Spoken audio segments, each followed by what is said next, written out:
पूर्ण व्हावी, आपली वाणी इतकी प्रगल्भ नाही आणि देवाचं चरित्र इतकं संकुचित नाही. देवाची कथा, परमेश्वराची कथा एवढी संकुचित नाही की तिला आपल्याला आपल्या वाणीने संपूर्ण न्याय देता येईल. देवाची कथा एवढी, देवाचं चरित्र एवढं लहान नाहीये. त्यामुळं शहाणी माणसं विनाकारण ते पूर्ण करण्याच्या अट्टहासात पडत नाही. धावपळ करून, ओढताण करून कसं बसं आता ते पूर्णच करायचं, हा अजिबात अट्टहास नाहीये. आम्ही त्या दिवशी सांगितलं, समुद्राचे जरी मालक आपण झालो तरी समुद्र पिण्याचं सामर्थ्य आपल्यात.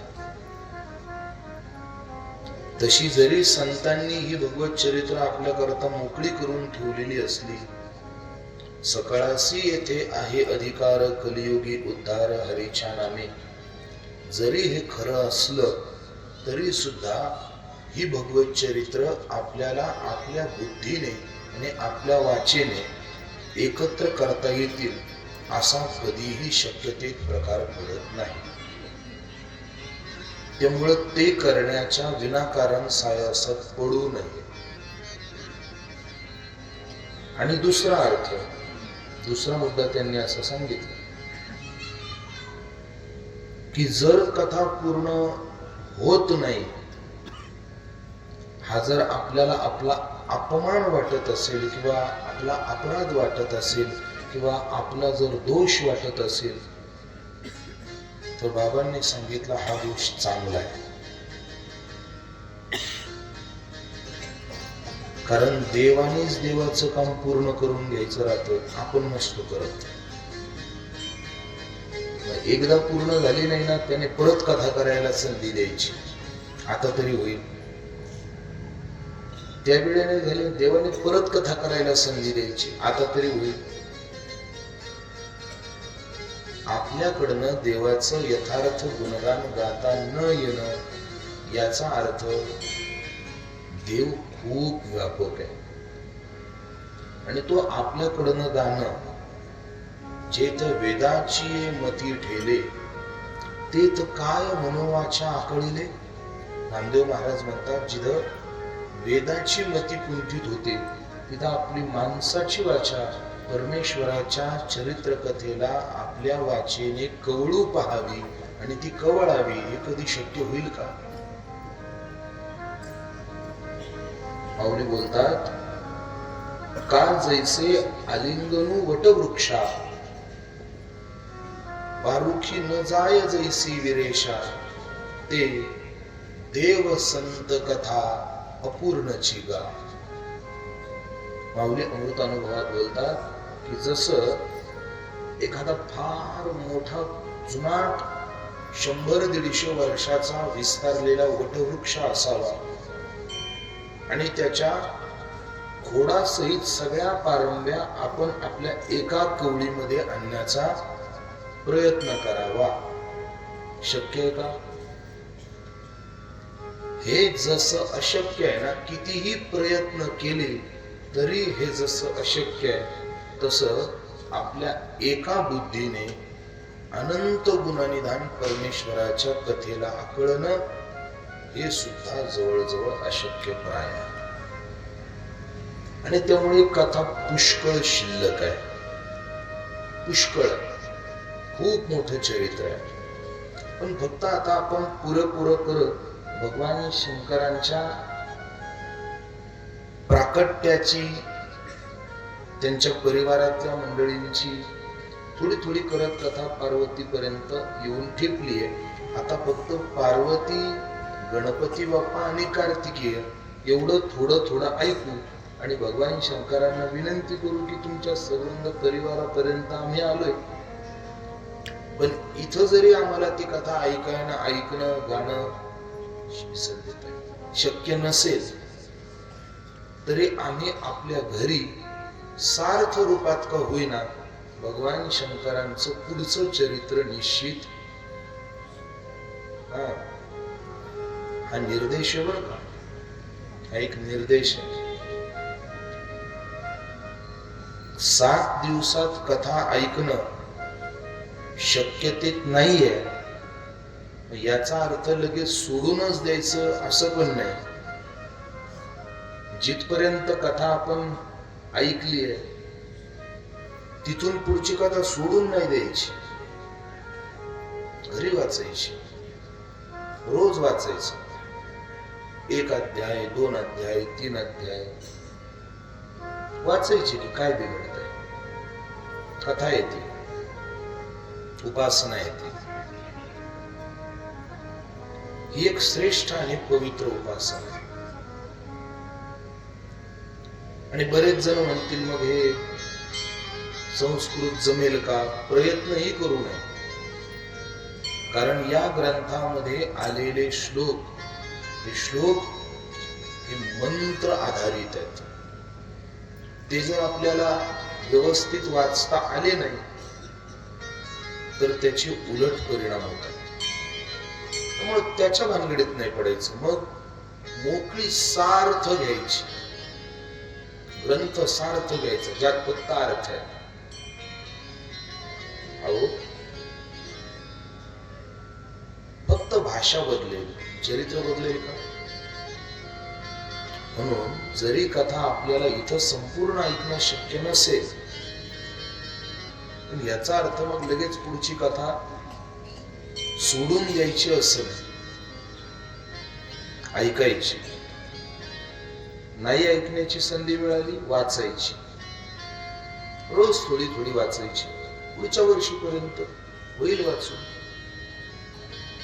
त्यामुळे अधिक काही कथेचा विस्तार करणं हे आपल्या बुद्धी कौशल्याला कुंठित करणार. म्हणून होईल तितक्या पद्धतीने, होईल तितक्या प्रकाराने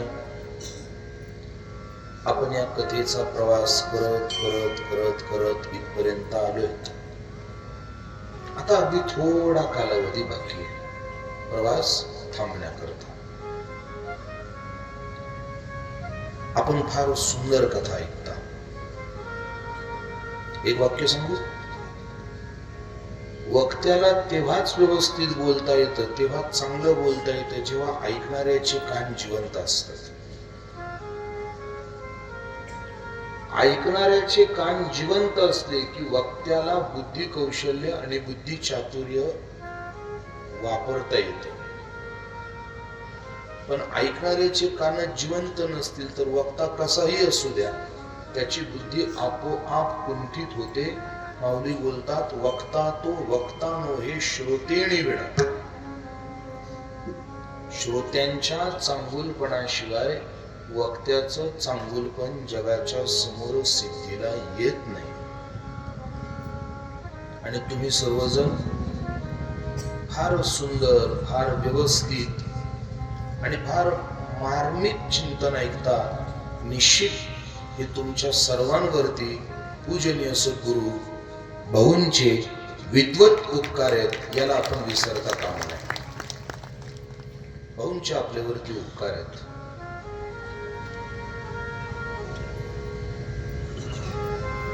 मी मगाशी बोललो आणि मध्येही बऱ्याचदा मी हे बोलून गेलो.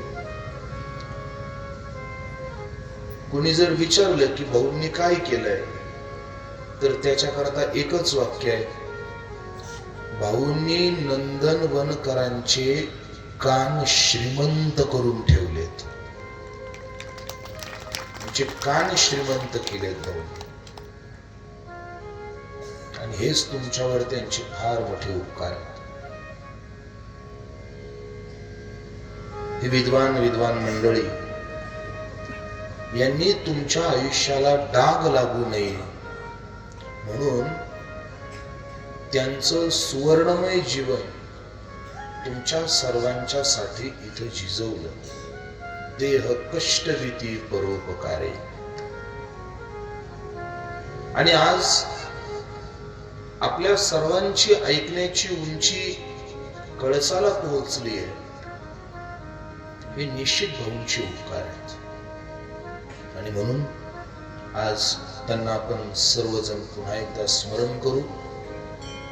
त्यांच्या या उपकाराचं नित्य कृतज्ञता मनामध्ये ठेवून आपल्या या आजच्या कथा सत्राला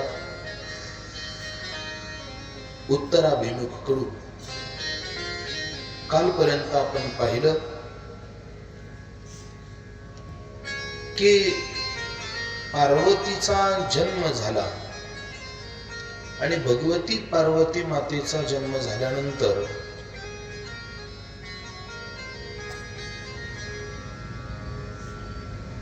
नारदांचं त्या ठिकाणी येणं झालं आणि नारदांनी सांगितलं की हिचा पती हा पहिला दुसरा कोण नाही तर भगवान शिव असेल. तर मग थोडं मेनाच्याही मनामध्ये आणि हिमालयाच्याही मनामध्ये थोडीशी सुरुवातीला शंका आली, पण मग भगवत कृपेने त्या दोघांच्याही मनातल्या शंकेचं निरसन झालं.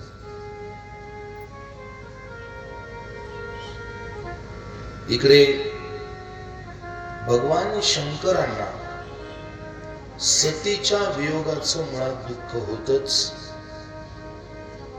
आणि त्या दुःखामध्ये भगवान शंकर हे हिमालयाकडे एका तप करण्याच्या उद्देशाने निघाले. हिमालयाकडे भगवान शंकर आले आणि हिमालयाने सामोरं जाऊन भगवान शिवांचं स्वागत केलं. भगवान शिव तपा करता आले होते आणि भगवान शिवांनी हिमालयाला तपा करता एकांत मागितला. ऐकताय ना सगळे? ऐकता? इकडे लक्ष द्या. तपा करता एकांत मागितला. हिमालय म्हणे, महाराज भगवान आपण सांगायचं एकांत आपण जसा बोलू तसा मिळेल, पण माझी एक विनंती होती. म्हणे काय? आपण इथे तपा करता बसणार आणि तपाच्या कालावधीमध्ये आपली थोडीफार काहीतरी व्यवस्था व्हावी, आपली चांगली सेवा व्हावी, म्हणून आपल्या सेवेमध्ये मी माझ्या मुलीला म्हणजे पार्वतीला ठेवण्याची प्रार्थना करतो. आपली काहीतरी सेवा व्हावी. आपण तपस्येमध्ये असताना काही आवश्यकता आपल्याला पडली किंवा कोणत्याही गोष्टीची एखाद्या गोष्टीचा अभाव जर आपल्याला असेल तर पार्वती तुमची सेवा करेल. विनंती केली, पण भगवान शंकरांनी बाकी साफ नकार देऊन टाकला. तू म्हणे जमणार नाही. का? त्यांनी सांगितलं की मला तप करायचंय आणि तपाच्या स्थानावर माया अधिष्ठित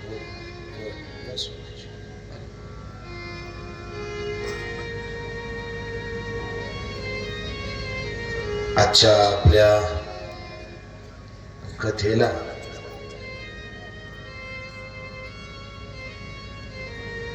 संत भेट आणि दर्शन देण्याकरिता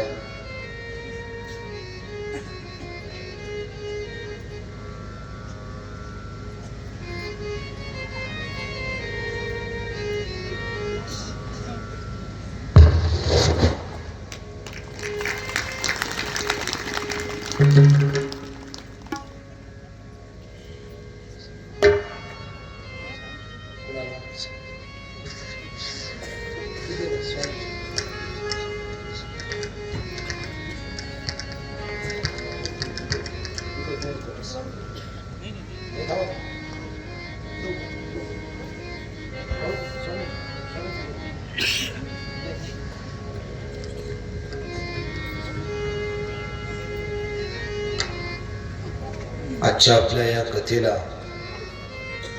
भेट देण्याकरिता आणि आपल्या सर्वांना आशीर्वाद देण्याकरिता साधू परंपरेतील एक फार त्यागी आणि जीवनमुक्त महात्मा प्रातस्मरणीय गुरुनाम गुरु सद्गुरु वैकुंठवासी भागवत राग रसिक सद्गुरु श्री श्याम सुंदरजी महाराज रामतीर्थ श्री क्षेत्र साले वडगाव पूज्य श्री महाराजांची ज्यांनी अतिशय निष्ठेने सेवा केली आणि त्यांची सेवा करून आज त्या परंपरेची धुरा ज्यांच्या हातामध्ये आहे असे श्री रामतीर्थ श्री क्षेत्र सालेवडगाव संस्थानचे मठाधिपती परमपूजनीय आदरणीय गुरुवर्य स्वामी रामानंद महाराज पुरी यांचं आपल्या कथेमध्ये आगमन झाले. जोरात टाळ्या वाजवून आपण महाराजांचा सन्मान करायचा. महाराज एका सोप्या भाषेत बोलतो. गेले 7 दिवस आलेले साधू एका कक्षेत, आम्हाला तुलना नाही करायची कुणाची, पण गेल्या 7 दिवस आलेले साधू एका कक्षेत आणि आपल्या येण्याने सद्गुरु स्वामीजी आम्हाला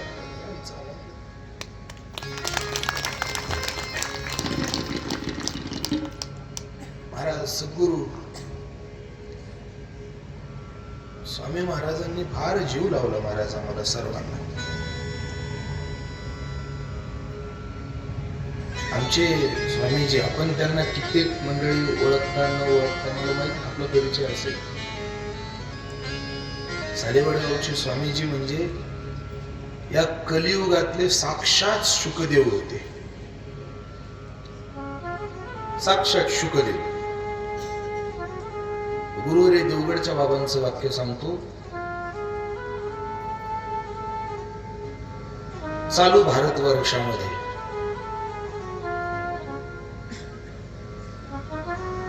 वैकुंठवासी पूजनीय भागवत रसिक डोंगरेजी महाराजांच्या नंतर भागवताचे खरे स्कंद ज्यांनी ग्रहण केले आणि ज्यांनी दान दिले ती विभूती म्हणजे स्वामी श्यामसुंदर महाराज पुरी होते. स्वामीजींनी इतकी काळजी घेतली महाराज, मी एकटा नाही, आमचा संबंध संच. त्यांचं जीव घालण्यावर फार प्रेम होत. तुम्ही रात्री 11ला जा, 12ला जा, 1ला जा, 2ला जा, तुम्हाला 2 घास खाऊ घातल्याशिवाय तर महात्म्याने कुटीच्या बाहेर येऊ द्यायचं. 2 वर्ष झाली स्वामीजींना समाधीस्थ होऊन. 3ऱ्या वर्षीचा पर्व काळ पार पडलाय आणि पूज्य स्वामीजींची खूप लढिवाळपणे सेवा बाबांनी केली आणि आज ते या कथेमध्ये आम्हाला आशीर्वाद देण्याकरता, आपल्या सर्वांना आशीर्वाद देण्याकरता या ठिकाणी आले. एकदा मोठ्याने पुंडलिक वरद हरिविठ्ठलचा गजर करून सद्गुरु श्री स्वामीजींचं स्मरण आणि पूज्य महाराजांना वंदन करू. पुंडलिक वरद हरिविठ्ठल श्री ज्ञानदेव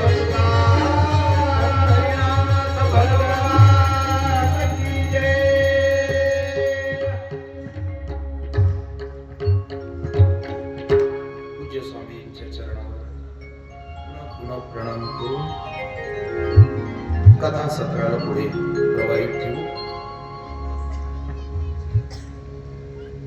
भगवान शंकर सांगतोय की मी तपा करता चाललोय आणि तपा करता जाताना साधकाला बाधक गोष्टी त्यानं दूर ठेवायच्या असतात. भवत्या चलत दसंगा विषयोत्पत्ती राशुवै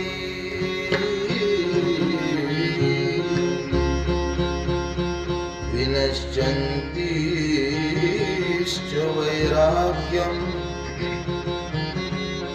तपोभ्रश्यन्ति नो सत्तपम्।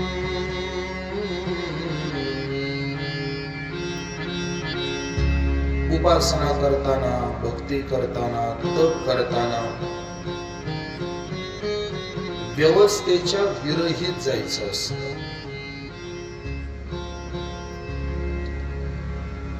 व्यवस्था, भोग हे आजूबाजूला ठेवायचे आणि मग उपासना करायची. ती उपासना कधीही शेवटपर्यंत टिकत नाही. कारण का? भोग कालांतराने त्या साधकाला त्यांच्याकडे आकर्षित करतात. म्हणून साधकाला उदास राहायचं सांगितलं. साधकाची दशा उदास असावी, उपाधी नसावी, अंतर्बाह्य. ज्या साधकाला सांसारिक विषयापासून स्वतःला दूर राहता येतं ना, त्यालाच भगवत प्राप्तीचा सोपा मार्ग गाठता येतो. पण नुसतंच मग भोग भोगून भोगून भोगून भोगून मग जर आपण असं करायचा प्रयत्न केला तर आपण जास्त दिवस त्या परमार्थाच्या वाटेवर दम धरणार नाही. शास्त्र आपलं सांगतंय पुराणात, आतस्तपवीन शैल न कार्यां स्थितुष संगतिं महाविषय मूलसा ज्ञान वैराग्य नाशी. विषय भोग आपल्या मुळावर आघात करतात आणि हळूहळू आपल्यातलं ज्ञान भ्रष्ट होतं, हळूहळू आपलं वैराग्य भ्रष्ट होतं आणि कालांतराने आपलं जीवन भ्रष्ट होतं. भगवान शंकरांनी सांगितलं, मी तपा करता आलोय आणि मी अशी कोणतीही गोष्ट बरोबर ठेवणार. पार्वती त्यामुळे मला बरोबर सेवे करता चालणार नाही. हे सगळं वचन पार्वती ऐकत होती. तुम्ही ऐकताय ना? हे सगळं पार्वती ऐकत होती. आणि ऐकता ऐकता ज्यावेळी भगवान शंकर असं बोलले की पार्वती माझ्या उपासनेतली बाधा ठरेल, एवढं तिने ऐकलं आणि पार्वती तेवढ्याच समोर आली आणि पार्वती बोलली, किमुक्तं गिरिराजाय त्वया निस्तपस्विना तद उत्तरं शृणु विश्रो मत्तो ज्ञान विशारद. भगवान शंकरांच्या समोर पार्वती येते आणि पार्वती म्हणते, भगवान तुम्ही मला तुमच्या उपासनेतली बाधा मग जर मानता तर एक सांगू, जर तुमच्या उपासनेतली बाधा असेल तर पहिलं तुम्हाला हे बोलणं बंद करावं लागेल, तुम्हाला पाहणं बंद करावं लागेल, तुम्हाला ऐकणं बंद करावं लागेल, तुम्हाला चालणं बंद करावं लागेल, तुम्हाला तुमची सगळी कांती बंद करावी लागेल. म्हणजे महाराज भगवान मी प्रकृती आहे. आता ही पार्वती जे बोलते ते सामान्य वाच्यवेतलं नाहीये. पार्वती जे बोलते ते गहन तत्वज्ञान. पार्वती सांगते एक स्त्री एका पुरुषाच्या जीवनात काय भाग निभावते, तर त्याचं पहिलं तंतू सांगितलं, किमुक्तं गिरिराजाय. हे भगवान तुम्ही तुमच्या परमार्थातला मला तपातला अडथळा मानता तर हे विसरू नका, मी प्रकृती आहे आणि तुम्हीच काय, या जगातला कोणताही जीव प्रकृतीपासून वेगळा राहू शकत स्त्री प्रकृती आहे. आणि आपण कोणीही प्रकृतीपासून वेगळे राहू शकत, आपण कोणी प्रकृतीपासून वेगळे राहू शकत, कारण सगळं जग प्रकृतीने बांधलेलं आहे. आपलं पाहणं, डोळे आहेत आपल्याकडे, पण डोळ्याला पाहण्याची शक्ती जी देते ना ती प्रकृती आहे. तोंड आहे आपल्याकडे, पण आपल्या तोंडाला बोलण्याची शक्ती जी देते ना ती प्रकृती आहे. कान आहेत आपल्याकडे, पण कानाला ऐकायची शक्ती जिच्यापासून मिळते ना ती प्रकृती आहे. अहो, आपला प्रत्येक व्यवहार प्रकृतीशी निगडीत आहे. हे भगवान, तुम्ही निर्गुणातून सगुणात येता, हे सुद्धा प्रकृतीच्या सहकार्याशिवाय शक्य नाही. तुम्ही जरी शिव असलात, शब्द लक्ष देऊ नाही का, तुम्ही जरी शिव असलात ना, तर शिवांमधून शक्ती जर वजा केली ना तर शिव शिव राहत नाही, शिव शव बनते. शक्ती सर्वाचा आधार आहे. असं म्हणतात की इंद्र आपल्यापेक्षा सर्वात जास्त आयुष्य इंद्राचं आहे. चतुर्युगीच्या हिशोबाने पाहिलं, हिशोब सांगत बसत नाही. इंद्रापेक्षा ब्रह्मदेव मोठा आहे, ब्रह्मदेवापेक्षा भगवान श्री हरिनारायण मोठे, त्यांच्यापेक्षा भगवान शिव मोठे आहेत. आणि भगवान शिवांपेक्षाही व्यापक कोण असेल तर आदिशक्ती भगवती आहे. आणि त्या भगवती ज्याची पत्नी आहे, हे पुढे ऐका बरं, ती भगवती ज्याची पत्नी आहे तो ईश्वर आहे आणि तो निर्गुण आहे. आणि त्या निर्गुण पतीला समोर ठेवून आदिशक्तीचे वाक्य आहेत, पती जन्मला माझे उदरी, मी झाले तयाची नोवरी, पतिव्रता धर्म पहावो माझा, ही तिची भाषा आहे. ती आदिशक्ती जशी निर्गुण आहे ना, तसा तिचा पती या सृष्टीचा मूळ कंद हा सुद्धा निर्गुण आहे. संतांच्या कृपेने तो आपल्याला सगुणात पाहायला मिळाला, ही संतांची कृपा आहे. पण पार्वती माता बोलते की मी प्रकृती आहे. हे शिवजी, माझ्या सहकार्याशिवाय तुम्ही निर्गुणातून सगुण सुद्धा होऊ शकत, माझ्या सहकार्याशिवाय तुम्ही निर्गुणातून सगुण होऊ शकत नाही. तुम्ही मला तुमच्या तपश्चर्येतले अडथळा मानता. पार्वतीचे हे शब्द ऐकले, भगवान शंकर प्रसन्न झाले आणि भगवान शंकरांनी त्यांना सेवेची अनुमती दिली. पार्वती नित्य सेवा करू लागली. पार्वतीला तिथं येण्यापासून कोणीही अडवत नव्हतं आणि पार्वतीची सुद्धा मनापासून सेवा सुरू होती. तुका म्हणे राही चिंतने आवडी, येणे नावे जोडी सत्यत्वेसी. निळोबाराय सांगतात,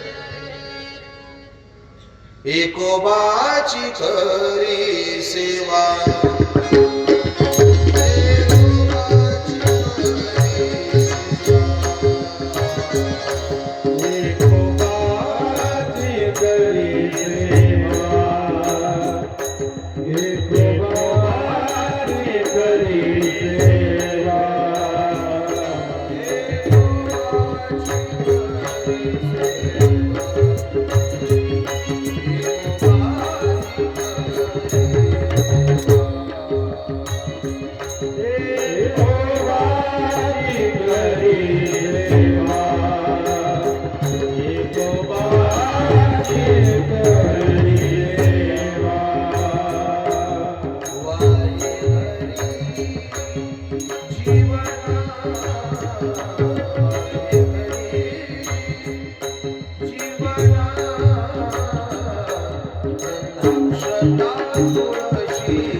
देवाची करी सेवा. निष्ठेने भगवान शिवांची उपासना करते, त्यांच्या सेवेमध्ये नित्य रममान राहते. हा प्रसंग नारदजींना ब्रह्मदेव सांगतायत. पण ब्रह्मदेव हे सांगता सांगता नारदाने मध्येच चटकन विचारलं, का हो तुम्ही सांगताय खरं, आता हे पण प्रसंग जरा ऐकावर का कसं आहे. सूत शौनकांना सांगतायत मुळात, पण शौनकांनी सूतांना जे प्रश्न विचारले त्या प्रश्नाचं उत्तर सूत बोलताय की मी माझ्या मनानं देण्यापेक्षा मागे हेच प्रश्न नारदाने ब्रह्मदेवांना विचारले होते, म्हणून ब्रह्मदेवाने जे उत्तर दिलं तेच मी तुम्हाला देतो. म्हणून मध्ये मध्ये ब्रह्म नारद संवाद, पण मुळात आपल्याला जो संवाद टोकाला मिळालेला आहे हा सूत आणि शौनकांचा. आपल्या सोपेपणा करता शौनकांना सूत सांगताय की नारदांनी मध्येच प्रश्न केला, काय का तुम्ही एवढं सगळं सांगताय की ब्रह्मदेवाने भगवतीची उपासना केली, तिचं तप केलं, तिला प्रसन्न करून घेतलं, इकडे मेनाला आणि हिमालयाला तप करायला लावलं, एवढं सगळं इकडे भगवान शंकराला सुद्धा नंतर सगळेजण विवाह करता बोलतात. नारदांनी विचारलं, हे सगळे भगवान शंकराच्या लग्नाच्या एवढे माग लागले का.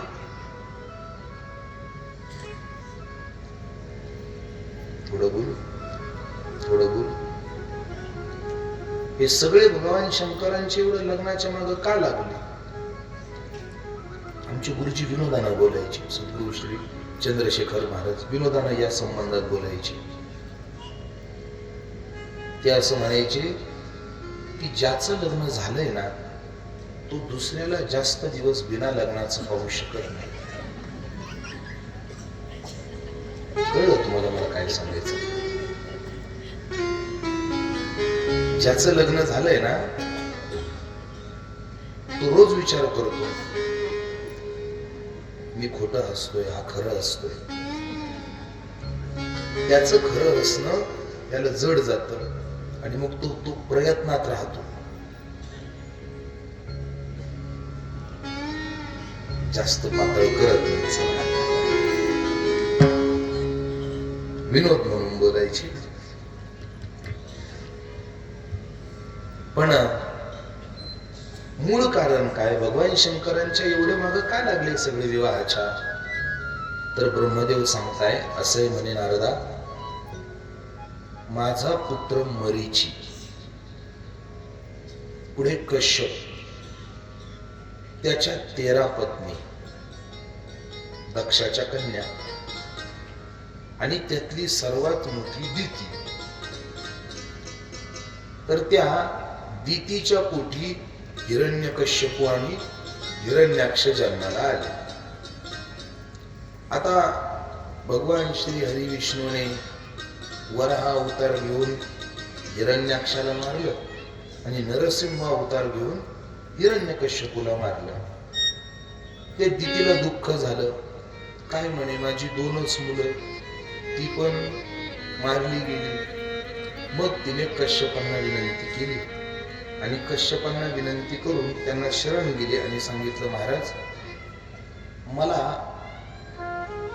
अशी संतती द्या की जी संतती कधी मरणार नाही, किंबहुना ती माझ्या कुळाला पुढे चालवेल. कश्यपांना तिने विनंती केली, कश्यपांनीही कृपा केली, तिने पुन्हा गर्भ धारण केला. पण त्या दितीच्या पोटातलं बाळ जर परत जन्माला आलं तर ते परत आपल्या देवतांवरती आक्रमण करेल, आपल्याला त्रास देईल वगैरे वगैरे. हे धोरण समोर असल्यामुळे देवराज इंद्र जरा घाबरले आणि देवराज इंद्रांनी काय केलं, सूक्ष्म रूप धारण केलं आणि त्या दितीच्या गर्भामध्ये गेले आणि तिथं त्यांनी त्या दितीच्या गर्भाचे वज्रानं तुकडे केले. असं म्हणतात ते 49 तुकडे झाले. पण एवढे तुकडे होऊन आधी 7 तुकडे केले. 7 तुकडे करून पण तो गर्भ मेला नाही. मग त्यांनी त्या 7चे प्रत्येक 7चे 7 भाग केले, 49 भाग. पण तरीही तो गर्भ गेला नाही. शेवटी इंद्राने विचार केला, हे जरा प्रकरण अवघड आहे. आणि तिथेच गर्भात इंद्र राहिला. आणि त्या 49 त्या गर्भ अवशेषाबरोबर 50वा इंद्र बाहेर आला. यालाच मरुद्गण म्हणतात. आणि हे मरुद्गण तो घेऊन त्याने सांगितलं, आई, त्या दितीने विचारलं, इंद्रा तू माझ्या गर्भात? त्याने सांगितलं, आई आता यांना मारण्याकरता आलतो, पण आता तू पण माझी आई झाली, कारण तुझ्याच गर्भातून मी परत बाहेर आलो. पण काळजी करू नको, यांना आता मी मारणार नाही. मी यांना घेऊन स्वर्गाला जातो. आणि त्या मरुद्गणांना घेऊन तो इंद्र स्वर्गाला निघून गेला. आणि मग दितीने पुन्हा तप केलं. कश्यपांच्या सांगण्यावरनं 10,000 वर्ष तप केलं. आणि त्यांच्या पोटी ब्रह्मदेवाचं तप करून ब्रह्मदेव प्रसन्न झाले. आणि त्यांच्या पोटी एक पराक्रमी पुत्र जन्माला आला. त्याचं नाव वज्रांग. वज्रांग त्याचं नाव. आणि त्याला दितीने सांगितलं की तुझ्या भावंडांना आतापर्यंत ज्या देवतांनी मारलं, ज्या देवतांनी तुझ्या भावंडांना आतापर्यंत तुझ्या कुळाला त्रास दिला, त्या इंद्राला तुला ठार करायचं, त्याचं सिंहासन तुला मिळवायचं. त्या वज्रांगाने इंद्रावरती आक्रमण केलं, आईची आज्ञा ऐकून. आणि इंद्रावरती आक्रमण करून आता तो इंद्राचं अस्तित्व संपवून टाकणार, त्याला संतृप्त करणार. तेवढ्यात ब्रह्मदेव प्रकट झाले. ब्रह्मदेवाने मध्यस्थी केली आणि या वज्रांगाच्या डोक्यातला इंद्राविषयीचा राग दूर केला. आणि मग ब्रह्मदेवाने सहज त्याला विचारलं की तू इंद्राला सोडून दे, मी तुझी एखादी इच्छा पूर्ण करतो. त्याने ब्रह्मदेवाला हात जोडले आणि देवाला विनंती केली, देवा भगवान, माझ्याकडे सगळं आहे, ज्याच्या करता एवढी सगळे खटाटोप केला ते कारण पण तुम्ही दूर केलं. इंद्राला मारण्याकरता एवढे सगळा खटाटोप केला ते कारणही तुम्ही दूर केलं. आता बाकी काही राहिलं नाही. आता अपेक्षा उद्धाराची. मग तुम्ही मला ब्रह्मज्ञान द्या. कोण बोलतय? दितीच्या पोटातून आलेला दैत्य. मग भक्तिशास्त्रात असा प्रश्न केला की असं का? कारण ती दिती जरी दैत्य कुळाची प्रचारक आणि उद्धारक असली, पण तिचे पती कश्यप हे महामुनींपैकी एक होते. आणि मग तिचं इप्सित संपल्यानंतर जे उरलेले त्याचे बुद्धीचे कंद आहेत ते बापाच्या अंशाचे होते. म्हणून त्याने ब्रह्मदेवासमोर तत्वज्ञानाची अपेक्षा केली. आणि तत्वज्ञानाची अपेक्षा केली आणि तत्वज्ञान ब्रह्मदेवाने त्याच्या बुद्धीमध्ये प्रविष्ट केलं. ब्रह्मदेवाने त्याला सांगितलं, तुला तत्वज्ञान दिलंय, ब्रह्मज्ञान दिलंय, त्या ब्रह्मज्ञानाचा आता तू अधिकारी पण झालायस. पण आता मग तुला तुझ्या उत्तर जीवनाची ही जबाबदारी पार पडावी. म्हणून ब्रह्मदेवाने एक स्त्री त्याला दिली, हिच्याशी तू विवाह कर आणि हिच्याबरोबर उत्तम जीवन जग, असं सांगितलं. तर त्या दिलेल्या स्त्रीचं नाव होतं वरांगी. दोघांचा विवाह झाला. हा वज्रांग सात्विक भावानं जीवन जगायचा. पण ही वरांगी जी होती ना, हिला पुन्हा दैत्य कुळाचा गोडवा लागला आणि तिने आपल्या पतीची म्हणजे वज्रांगाची खूप मनापासून सेवा केली. वज्रांगही तिच्यावर प्रसन्न झाला आणि एक दिवस तिने वज्रांगाशी बोलता बोलता आपल्या एका मानसाचं वचन घेतलं. माझा एक छोटासा मानस, तो तुम्ही पूर्ण करा.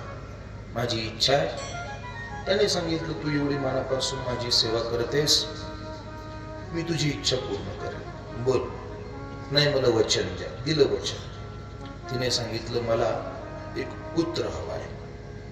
ठीक आहे, पण पुत्र काही आगळा वेगळा पाहिजे. म्हणजे माझा पुत्र महापराक्रमी असावा, माझा पुत्र त्रैलोक्य विजेता असावा, आणि विशेष माझा पुत्र इंद्राचा शत्रू असावा आणि त्याने इंद्राचा पराजय करावा. मग बाकी वज्रांगाला वाईट वाटलं. त्याने सांगितलं, हे बघ वज्रांगी, तू महापराक्रमी असेल, त्रैलोक्याचा विजेता पण होईल, पण इंद्रावर का आक्रमण करायचं नाही म्हणे.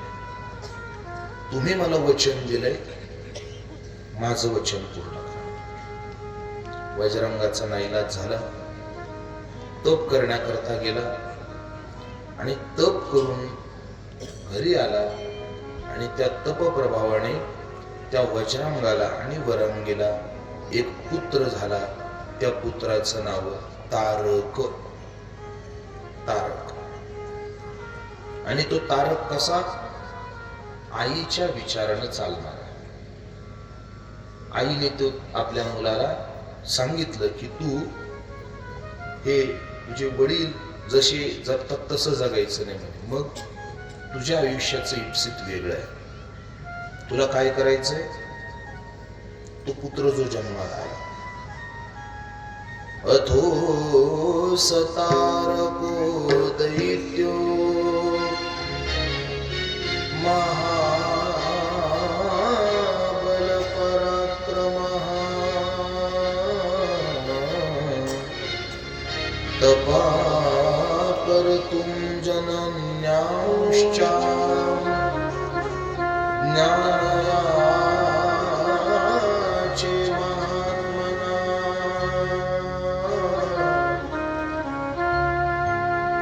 आईची आज्ञा घेतली आणि तो तारक वनामध्ये तप करण्याकरता निघाला.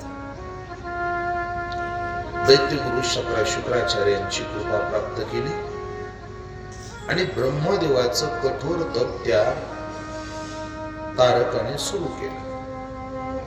100 वर्ष एका पायावर, 100 वर्ष पायाच्या एका अंगठ्यावर, असं कठोर तप. आता ऐकायला पण आपल्याला पटत, 100 वर्ष एका पायावर. इथं 2 तास 3 तास बसणं कठीण झालंय.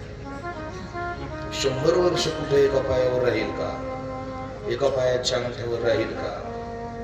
ही कथा एका वेगळ्या युगातली आहे. पण सांगू, तुम्हाला जर असंच काही पाहायचं असेल तर अजूनही अशी काही महात्मे आणि साधू आजच्या काळातही आपल्या भारतवर्षामध्ये आहेत की जे आपण डोळ्याने पाहिले. योगीराज सद्गुरु गंगागिरीजी महाराजांनी गोदावरीच्या पुराला फक्त एक अशी बोटाने आडवी रेष मारली होती आणि सांगितलं होतं या रेषेच्या अलीकडे यायचं नाही म्हणून. तिकडं गावं बुडाली पण ती रेष त्यांनी पार केली नाही. थोडं पुढे चाल. सद्गुरु भगवान बाबांनी जर कधी ज्ञानेश्वरी घेतली तर ते पाण्यावरती बसून ज्ञानेश्वरी वाचायचे. हे डोळ्याने पाहिलेली माणसं आज आहेत. दंत कथा नाही. अजून थोडं पुढं सांगतो तुम्हाला. काल ज्यांचं दर्शन आपण घेतलं ना, रघुनाथ महाराज खटाने, ते ज्या परंपरेचे आहेत त्या परंपरेमध्ये तुकाराम महाराज खेडलेकर म्हणून गेले. योगीराज तुकाराम महाराज खेडलेकर. असं आहे, त्यांना पाहिलेली माणसं अजून हयात आहेत बरं का. तुकाराम बाबा जर कधी योगाच्या साधनेच्या ध्यानाकरता जर बसले तर जमिनीपासून 2 वीत उंच आपोआप यायचे. पाहिलेली लोक अजून जिवंत आहेत. जमिनीपासून 2 वीत उंच यायचे, उचलले जायचे आपोआप. काय विज्ञान बंद पडतं इथं, डोकं लागत नाही, डोळ्यानं दिसतंय नाही म्हणावं कसं. या घडलेल्या घटना. त्याच्या पुढे जाऊन सांगू. आता आपण प्रयागचा कुंभमेळा पाहिजे. तिथं तुम्ही काही काही असे हठयोगी साधू पाहिले की त्यांनी 100 वर्ष झाले हात वर करून ठेवलाय, अजून खाली नाही, हात पूर्ण वाळलाय. का? वर ठेवून ठेवून प्रवाह बंद झालाय, हात वाळलाय. 100 वर्षापासून हात वर आहेत. काही साधू आहेत जे कधी बसलेलेच नाही. काही साधू असे की जे सगळ्या बाजूने आग पेटवतायत आणि मध्ये बसतायत भर उन्हात. आपल्याला जमले पण ते बसतायत. हेही पटत नसेल तर आपल्या नगरच्या थोडं पुढे गेल्यावर मांदळी गाव आहे, आत्माराम गिरी महाराज, हे तर जिवंत उदाहरण. हे हठयोगी आहेत. मांदळीचे जे महात्मे आहेत ना, हे हठयोगी महात्मे. मग आत्ताच्या काळातले संत जर एवढे कठोर तप करतात, मग त्या काळात किती असेल? म्हणून आत्ताच्या काळातला आपला बुद्धिवाद याला लावून विनाकारण आपल्या बुद्धीचे तारे इथं मांडण्यात शहाणपण नाही. कारण आजही समाजात असे काही अध्यात्माचे द्योतक आहेत की जिथं विज्ञान थक्क आहे. विज्ञानाला अजूनही रामेश्वराचा ध्वज अजूनही वाऱ्याच्या उलटा फिरतो. कारण काहीच कळत नाही कसं कळत. भरपूर शास्त्रज्ञांनी डोकं लावून झालं. खूप भारतातले कमी पडले, भारताच्या बाहेरचे आले, त्यांनी डोकं लावलं. जर वार इकडे चालू आहे तर ध्वज इकडे कसा, काय कळणार? भडकतोय, आताही भडकतोय. पटत नसेल तर जाऊन का, वार एका दिशेला, ध्वज एका दिशेला, काय विज्ञान लावणार आहे तुम्ही तिथे? मागे आमच्या ज्ञानोबरायांच्या समाधीमध्ये काही कर्मठ लोकांनी, चिकित्सक, स्वतःला अक्कल हुशारीने मोठी म्हणून घेणाऱ्या लोकांनी माऊलीच्या समाधीत कॅमेरा सोडला होता. खरंच माऊली समाधीत येत का? कारण ते तो मीटर म्हणतात त्याला, ते डिफ्लेक्शन दाखवतो ना, असं एनर्जीचं डिफ्लेक्शन. हा नाही, दिशेच आहे. ॲमीटर का व्होल्टमीटर काहीतरी असं एक मशीन आहे म्हणे. ते ज्या एरियामध्ये काही सेन्सेशन सापडतात तिथं ते मशीन डिफ्लेक्ट करतं. आणि त्यांनी माऊलींच्या समाधीच्या बाजूने जेव्हा ते फिरवलं तर त्यांना ते मशीन डिफ्लेक्ट करताना जाणवलं, विदाऊट एनी करंट सपोर्ट. मग त्यांना कळलं इथं काहीतरी आहे, इथं आत काहीतरी आहे. जसं जसं समाधीच्या जवळ यायची त्याचं डिफ्लेक्शन वाढत जायचं. लई नाही, मागच्या 20-22 वर्षापासूनच्या आत घडली घटना आहे, लई जुनी आशातली नाही. 12 वर्ष झाले त्या घटनेला साधारण. मग ते काही हाताला धरून त्यांनी त्यात कॅमेरा सोडला. आत सोडलेला कॅमेरा जळून बाहेर आला. मायक्रोमीटर आत सोडलेला कॅमेरा जळून बाहेर आला. फोटो ऐकून येत. अध्यात्माचे संकेत, अध्यात्माची स्थानं ही आपल्या मानवीय बुद्धीला आकलन होणारे नाहीये. त्यामुळे तपाचं काठिण्य हे ऐकून जास्त काय असं वाटून घ्यायचं नाही की बोय असं पुढे शक्य आहे का, असं पुढे होत असतं का. असं असतं, फक्त ते आपल्या अवाक्यात नाही म्हणून आपण मानत नाही. आपलं कसं आहे माहितीये, शाळेत लहान लहान मुलं असतात ना, शाळेत लहान लहान मुलं असतात.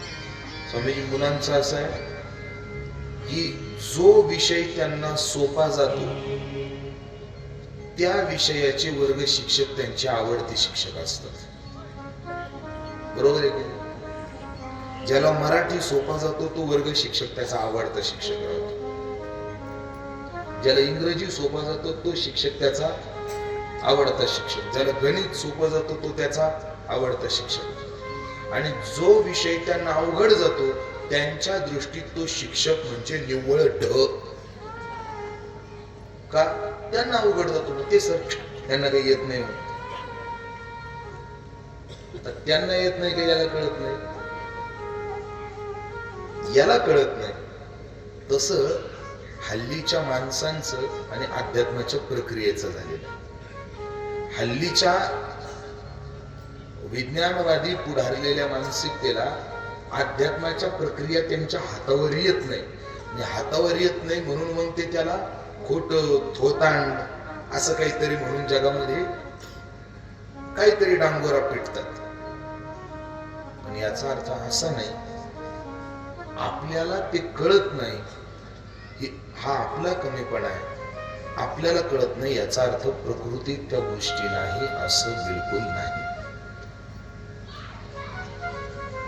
मग अशा अवस्थेत त्या तारकाने 100 वर्ष एका पायावर, 100 वर्ष पायाच्या अंगठ्यावर उभं राहून कठोर तप केलं. आणि तप एवढं कठोर होतं की त्या तपाच्या प्रभावाने त्याच्या मस्तकातून भयंकर उपद्रवी तेज बाहेर पडू लागले.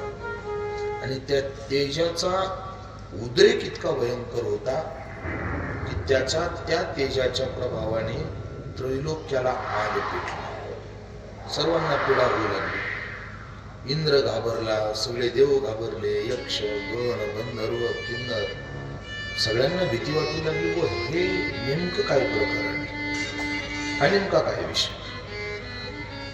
त्यावेळी सगळ्यांनी ब्रह्मदेवाला विनंती केली की बुवा नेमकं काय मिटवा म्हणे, सृष्टी विनाश हो.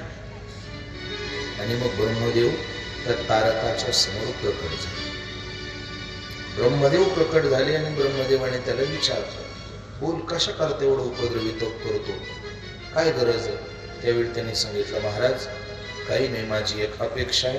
बोल काय, मला अमर बनवा. ब्रह्मदेवाने सांगितलं, अरे हो मीच मरणार आहे, माझे 100 वर्ष झाले का मीच मरणार आहे, तुला कुठून अमर बनवू नये. अमर वगैरे काय बनवता येणार नाही, दुसरं काहीतरी मार. तारक हुशार होता, त्याने सांगितलं, हे बघा, मग जर मला अमर बनवायचं नसेल तर माझ्या हिशोबाने जशी माझी इच्छा आहे तसा मला मृत्यू द्या. ठीक आहे, कसा, बोल. त्याला काही जुनं माहिती होतं. त्याने विचार केला, त्यांनी वरदान असं मागितलं की भगवान शिवांचे पुत्र जेव्हा देवसेनेचे सेनापती बनतील आणि मग जेव्हा ते माझ्यावर आक्रमण करतील तेव्हा माझा मृत्यू व्हावा. आता त्याला माहिती होतं भगवान शिवांची पत्नी नाहीये, पत्नीच नाही तर मुलं कशी होतील. ना भगवान शिवांचा पुत्र होणार, नाही तो देवांचा सेनापती बनणार, ना माझ्यावर आक्रमण होणार, मी आपोआप अमर. राक्षस म्हणजे तो मूर्ख थोडा होता.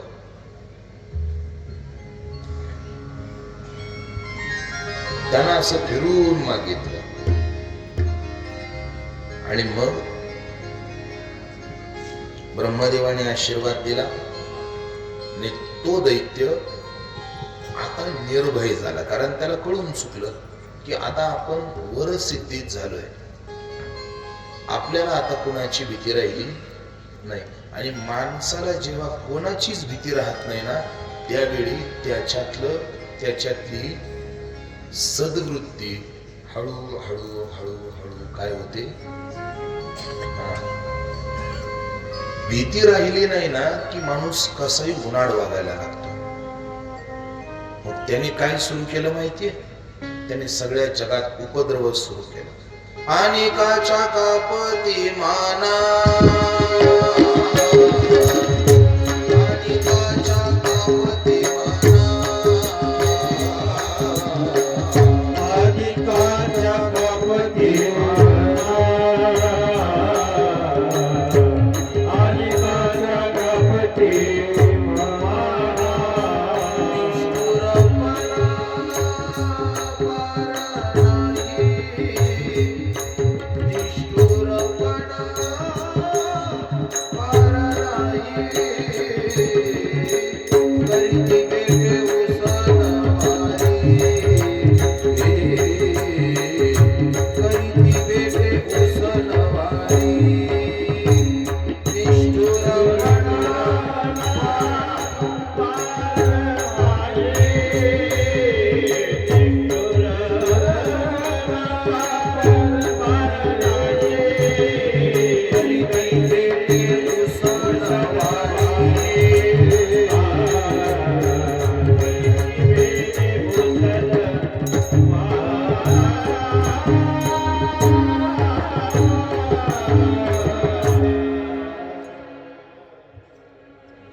मरणाचीच भीती राहत नाही ना, त्यावेळी माणसाला सदाचार, सद्वृत्ती, सुविचार याचं अजिबात भान राहत नाही आणि तो उन्हाळ होऊ लागतो.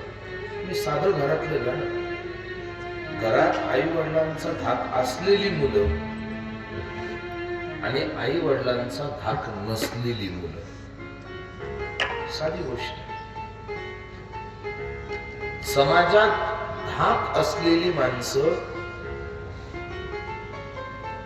कायम दोरी ठेवून राहतात. काल पूज्य श्री गुरुवर्य कुंडलिकजी महाराज जंगले शास्त्रीजी काल आले. बरेच जण म्हणतात महाराज फार तापट आहे, महाराज फार रागीट आहे, चिडतात. काही जण त्यांना जमदग्नी म्हणतात, फार कठीण आहे म्हणतात. खरं बोलू, अशी माणसं लागतात. तुम्ही म्हणाल का? त्यांच्यासारखी आहेत म्हणून आमच्यासारखी धाकाने नीट चालतात. त्यांच्यासारखी आहेत म्हणून आमच्यासारखी नीट आहेत. आम्हाला जर कोणाचाच धाक राहिला नाही ना, आम्ही धाकात आहेत म्हणून नीट आहे. पूज्य श्री गुरुवर्य भास्करगिरीजी बाबांची एक आदरयुक्त भीती आहे म्हणून आम्ही नीट आहे. आमचे गुरुवर्य साहेबराव महाराज कांगुने बाबांची आम्हाला एक भीती आहे, आदरयुक्त भीती आहे म्हणून आम्ही नीट आहे. पूज्य श्यामसुंदरजी महाराज प्रत्यक्ष जरी इथं नसले पण तुमच्या रूपाने आम्हाला एक आदरयुक्त भीती आहे म्हणून आम्ही नीट आहे. आम्हाला जर भीतीच नसते ना तर आम्ही सुद्धा इथे गाणे म्हटलो असतो. तुम्हाला उभं करून खूप नाचवलं असतं, खूप धिंगाणा केला असता आम्ही पण. भीती वाटते असं करायची का? आम्हाला धाक आहे. आम्हाला धाक काय? आम्हाला या महात्म्यांना तोंड दाखवायचंय परत. आणि हा धाक प्रत्येक समाज लोक शिक्षकाला पाहिजे. कीर्तनकार हा नुसता कीर्तनकार नाहीये, कीर्तनकार हा एक लोक शिक्षक आहे. हा धाक प्रत्येकाला पाहिजे.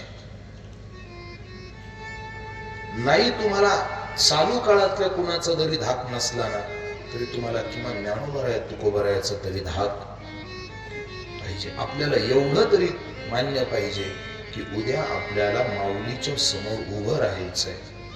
जर माऊलीने उद्या विचारलं की बाबा मी ज्ञानेश्वरी दिली होती तिचं तुम्ही काय केलं, तुकोबारायांनी जर उद्या विचारलं ना आपल्याला की मी गाथा दिली होती तिचं तुम्ही काय केलं, तर आपल्याला किमान चांगलं उत्तर नाही देता आलं तरी चालेल, पण किमान आपल्याला एवढं तरी बोलता आलं पाहिजे, महाराज माऊली मला ज्ञानेश्वरी लोकांकडून वागवून घेता आली की नाही माहिती नाही, पण मी ज्ञानेश्वरी सोडून वागलो नाही.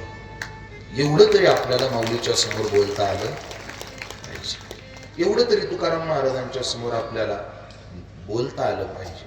आणि ते जर बोलायचं असेल ना तर आपल्याला अशा मंडळींचा धाक असलाच पाहिजे. महाराज धाक ही भीती नाही आहे, धाक हा आधार आहे. कुणाचा तरी धाक असला पाहिजे. आपल्याला कुणीतरी बोलणारं असलं पाहिजे. कोणीतरी आपल्याला आपल्या प्रत्येक छोट्या छोट्या चुकीला कान धरणारं असलं पाहिजे. ज्यांना नाही त्यांची किती दुर्गती आहे हे जरा समाजात जाऊन पहा. आणि ज्यांना आहेत ना अशी माणसं, माझा एकच निरोप आहे तुम्हाला सर्वांना, तुम्हाला जर कुणीतरी दाबणारं, कुणीतरी बोलणारं, कुणीतरी प्रत्येक छोट्या छोट्या चुकीवर तुमची कान उघाडणी करणारा जर तुमच्या आयुष्यात असा एखादा माणूस जर आहे ना तर तुम्ही जगातले फार श्रीमंत माणसं आहात, कारण तुमच्याकडे आधार आहे. आणि ज्याच्या आयुष्यात असा आधार आहे ना त्याने हा आधार खूप जपला पाहिजे. ज्यांच्या आयुष्यात असा परमार्थातली वाट निखळ न होऊ देणारा एक जरी आधार असेल ना तर तो आधार आपण फार जपला पाहिजे.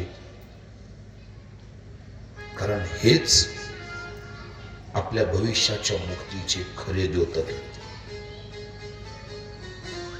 ज्यांना धाकच नाही, ज्यांना मर्यादाच नाही, ती मंडळी तारकासुराला आता कुणाचा धाकच राहिला नाही, कुणाची मर्यादाच राहिली नाही. आणि परिणाम अनेकाच्या कापिती माना, निष्ठुरपणा पार नाही, करीती बेटे उसनवारी. कशासाठी? यमपुरी भोगावया. होऊन पाप करतात आणि यमयातनांना आमंत्रण देतात. अशी जी माणसं आहेत ना, माऊली बोलतात, त्यांच्यासाठी यमाचा पाहुणा. त्यांनी काय केलं? आश्रम पाडिले समस्त, द्रव्य वस्त्रे हरिणी मस्त. त्या दैत्यांनी आश्रम पाडले, जिथं जिथं सत्कर्म व्हायचे ते सगळे उद्ध्वस्त करू लागले. आपल्या अधिकाराचा चुकीचा वापर करू लागले. ततस्तु समायज्ञो भवतु त्रैलोक्यनायकः, स्वाम्नां प्रवर्तयामास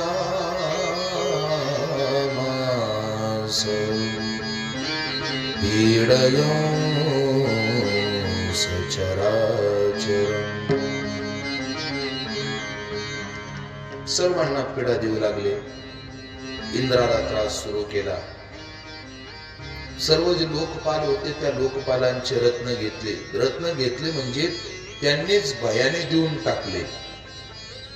इंद्राने आपला ऐरावत दिला, कुबेराने त्याचे 9 निधी देऊन टाकले, वरुणाने त्याचा स्वतःचा श्वेत अश्व देऊन टाकला, ऋषींनी आपली कामधेनू देऊन टाकली, समुद्राने त्याचे रत्न देऊन टाकले, पृथ्वीने अन्न देऊन टाकलं.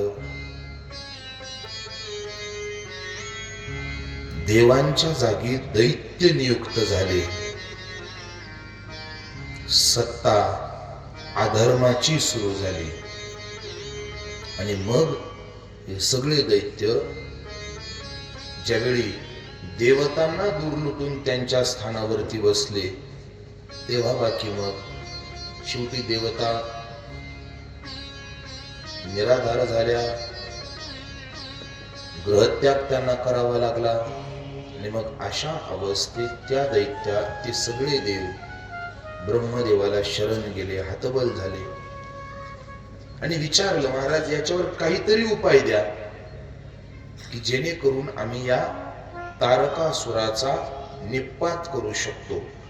त्यावेळी ब्रह्मदेवाने सांगितलं, याच्यावर फक्त एकच पर्याय. काय? मी याला वरदान दिलंय, तुम्हालाच याच्याशी युद्ध करून जिंकावं लागेल, पण तुमचं युद्ध करणं आत्ता संयुक्तिक नाही. म्हणजे तुमचा सेनापती कोण आहे?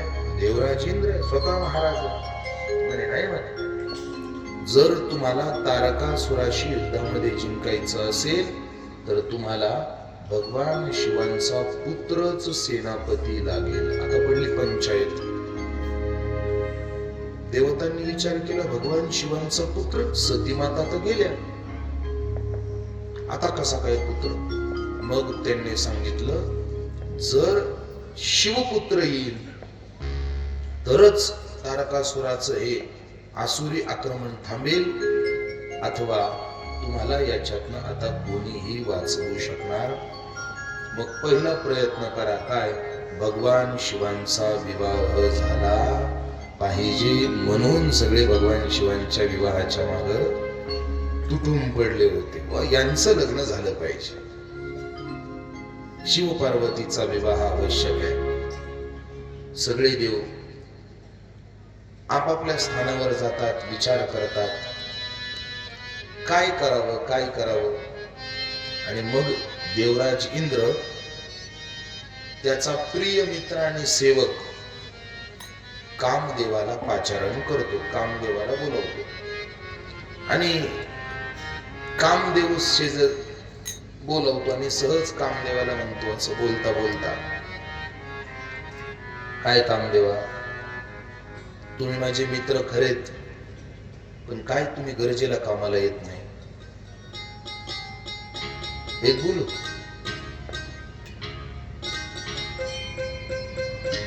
बऱ्याचदा अशी काही कामं आहेत ना, ही नकारात्मक बाजू दाखवून करतात लोक.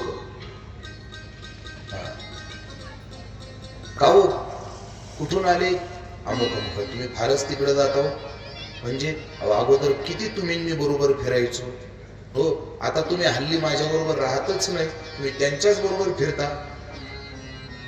याचा अर्थ काय, आता तुम्ही त्यांच्या बरोबर फिरणं बंद करा आणि माझ्या बरोबर. तसं याने केलं. काय कामदेवा, तुम्ही तुमच्या मस्तीमध्ये मस्त आहे, तुमचा संचार सुरू आहे, तुमचा आमच्याकडे लक्षच नाही. आणि काय मित्र मित्र म्हणून घेता. मित्र कसा असतो, नको थंडी इथं जास्त आहे, गारवा कशाला असतो.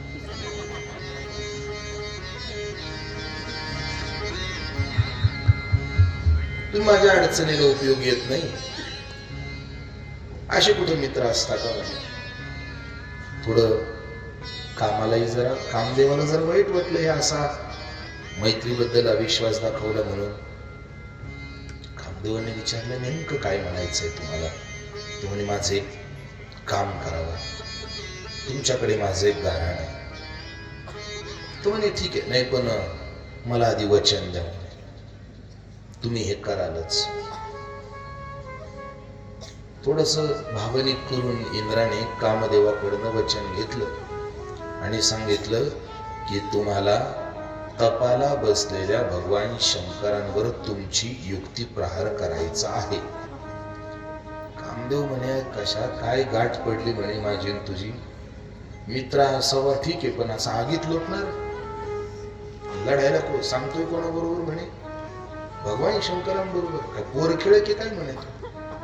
नाही म्हणे, हे बघा तुम्ही मला वचन दिलंय म्हणे, आता तुम्हाला प्रयत्न करावा लागेल. तुम्ही मला वचन दिलंय ना, आता तुम्हाला प्रयत्न करावा लागेल. ठीक आहे म्हणे, आता काय करणार, बोलून फसले. तुकाराम महाराजांनी सांगितलंय, विचार तो वचना आधी, कोणालाही शब्द देताना अगोदर 100 वेळा विचार करा की हा शब्द देऊन आपण भविष्यात अडचणीत तर येणार नाही ना. उत्तर द्यायला काही क्षण अवधी झाला तरी चालेल, पण घाईघाईत उत्तर देऊन स्वतःला अडचणीत आणणं हे काय बरं, हे काय शहाणपण नाही. तर कामदेव फसले. ते म्हणे, आता शब्द देऊन बसलोय, बरं नातं मैत्रीचं लागलंय, थोडं अंगावर बला घ्यावी लागेल. ठीक आहे म्हणे, दबावाने का होईना, अनिच्छेने का होईना, कामदेव त्या ठिकाणी गेले की ज्या ठिकाणी भगवान शिव तपा करता बसले होते. परत कथा तिथं आली आहे बर का. सतीच्या वियोगामध्ये भगवान शिव हिमालयाच्या ठिकाणी तपा करता आले. तिथे पार्वतीची सेवा करण्याची प्रार्थना हिमालयाने केली. ती अगोदर अमान्य केली, नंतर पार्वतीच्या संभाषणानंतर ती मान्य झाली आणि मग शंकरांचं तप सुरू झालं. आणि दुसरी बाजू ही की इंद्राने कामदेवांना तिथे तपा करता, तप भंग करण्याकरता पाठवलं. संगती लक्षात आली कथेची. नाहीतर तुम्ही म्हणताल काय वेगळं नाही चालू, एकच चालू आहे, सगळं एकच चालू आहे. कामदेव तिथं भगवान शिव जिथं तप करताय तिथं आले आणि कामदेवांनी तिथे एक विलक्षण वातावरण तयार केलं. वसंत ऋतूमध्ये जसा बहार येतो ना, तसं वसंत ऋतू सारखं वातावरण तयार केलं. कामकारक सुगंध सोडला, कुमुदाचं पुष्प.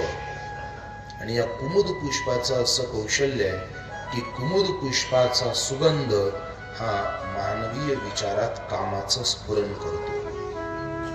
कुमुद कलेषु कामं उत्पन्न होती. कुमुद काम निर्माण करतो. तो कुमुदाचा गंध, भ्रमरत्या पुष्पांवरती गुंजारव करण्याकरता चंद्राचा मंद मंद प्रकाश, अगदी अंगाला स्पर्श होऊन आल्हाद वाटणारा वायू, हवा, आणि अशा त्या प्रक्रियेमध्ये कामाने विस्तृत वातावरण तयार केलं. पण दुर्दैवाने त्याला आपले मुख्य 5 बाण, माग ऐकले ना कामबाण, 5 बाण सांगितले होते ना मागे, ते बाण भगवान शंकरांच्या आत सोडण्याकरता त्याला स्थान मिळेना, रस्ताच मिळेना, जागा मिळेना. घाबरला. काय करावं, वातावरण तर तयार केलंय, पण एवढं अनुकूल वातावरण होऊन पण कामबाण सोडता येत नाहीये. त्याने बळे एक कामबाण सोडला, पण एक कामबाण सोडून तिथं काही प्रभाव झाला. मग त्याने विचार केला, एकाने प्रभाव होत नाही ना, मग त्याने अनेक बाण सोडले. ते अनेक बाण सोडले, त्या अनेक बाणांचा भगवान शंकरांवर काही प्रभाव झाला नाही, पण त्या वातावरणाच्या बदललेल्या स्थितीमुळे भगवान शंकरांचे डोळे बाकी उघडले. आणि डोळे उघडल्यानंतर त्यांनी पाहिलं की मी आलो तेव्हा हिमालयात असं कुठं वातावरण असतं का? झाडं, पानं, फुलं, पक्षी, हे असं माधुर्यमय, हे असं वातावरण हिमालयात, याचा अर्थ इथं हे कोणीतरी तयार केलंय. मग हे कोणी तयार केलं, कसं झालं? आणि तेवढ्यात त्यांची नजर कामावरती गेली. राग आला, तिसरा नेत्र उघडला आणि रागाच्या आवेशात भगवान शंकरांनी तो कामदेव तिथल्या तिथे उभा जाळला. कामदेव जाळला. आता काम जळाल्यानंतर त्याची पत्नी, तिचं नाव रती, रतीनं पाहिला आपला पती आपल्या समोर जळालाय. वाईट वाटलं, सहन होईना. रती निचेष्ट पडली आणि अशा अवस्थेमध्ये जेव्हा शुद्धीवर आली, विलाप करू लागली. देवतांनाही वाईट वाटलं, का? कामच मेला ना. काम मेला म्हणजे सगळं सृष्टीचक्र स्थिर झालं की. नुसता एक कामदेव मेला म्हणजे तो कामदेव मरत नाही. सृष्टीतल्या प्रत्येक जीव मात्राच्या मनात असलेली काम नावाची वासना शून्य होऊन गेली ना. सृष्टीचक्र बिघडलं, देवतांचा काम गेला. सगळ्यांना वाईट वाटलं. सगळे देव एकत्र आले, त्या रतीला शांत केलं, तिला स्थिर केलं आणि सांगितलं, एक काम कर, आता याच्यातनं तुला भगवान शिवच वाचवू शकतात, कारण त्यांनीच हे सगळं केलंय. शेवटी तू त्यांना शरण जा. आणि मग ती रती तिथं शरण गेली. आणि शरण गेल्यानंतर भगवान शिव थोडेसे शांत झाले. आणि शांत झाल्यानंतर भगवान शिवाने त्या रतीकडे पाहिलं, तिचा विलाप पाहिला आणि तिला सांगितलं, काळजी करू नकोस, कृष्ण अवतारामध्ये तुझा पती रुक्मिणीच्या पोटी प्रद्युम्न म्हणून येईल. ज्यावेळी शंभरासुराला मारण्याकरता जो जाईल तेव्हा तुझी त्याच्याशी पुन्हा भेट होईल, असं सांगितलं. आणि झालं काय, ती रती निघून गेली. तिला सांगितलं त्या काळापर्यंत थांबावं लागेल. आणि भगवान शंकरांनी जो अग्नी प्रज्वलित केला, त्यांच्या त्रिनेत्रातनं जो अग्नी त्या कामाला जाळण्याकरता प्रविष्ट झाला, तो अग्नी बाकी अश्वरूपाने सगळ्या पृथ्वीवर फिरू लागला. मग ती सृष्टी ब्रह्मदेवाला शरण गेली. तिने विचारलं, काय ब्रह्मदेवा, हा अग्नी विनाकारण मला तप्त करतोय, जाळतोय. मग ब्रह्मदेवाने समुद्राला आज्ञा केली की या अग्नीला तू तुझ्या जवळ घे. त्यावेळी समुद्राने तो अग्नी ग्रहण केला आणि तो ग्रहण केलेला अग्नी त्याच अग्नीला बोलतात वडवानळ. वडवानळ हा एक अग्नीचा प्रकार आहे जो समुद्राच्या गर्भामध्ये असतो. आता हे पटत नाही बऱ्याच जणांना, आहे की नाही? तुम्ही आता रिसर्च झालेलं ते पण सर्च करून पहा.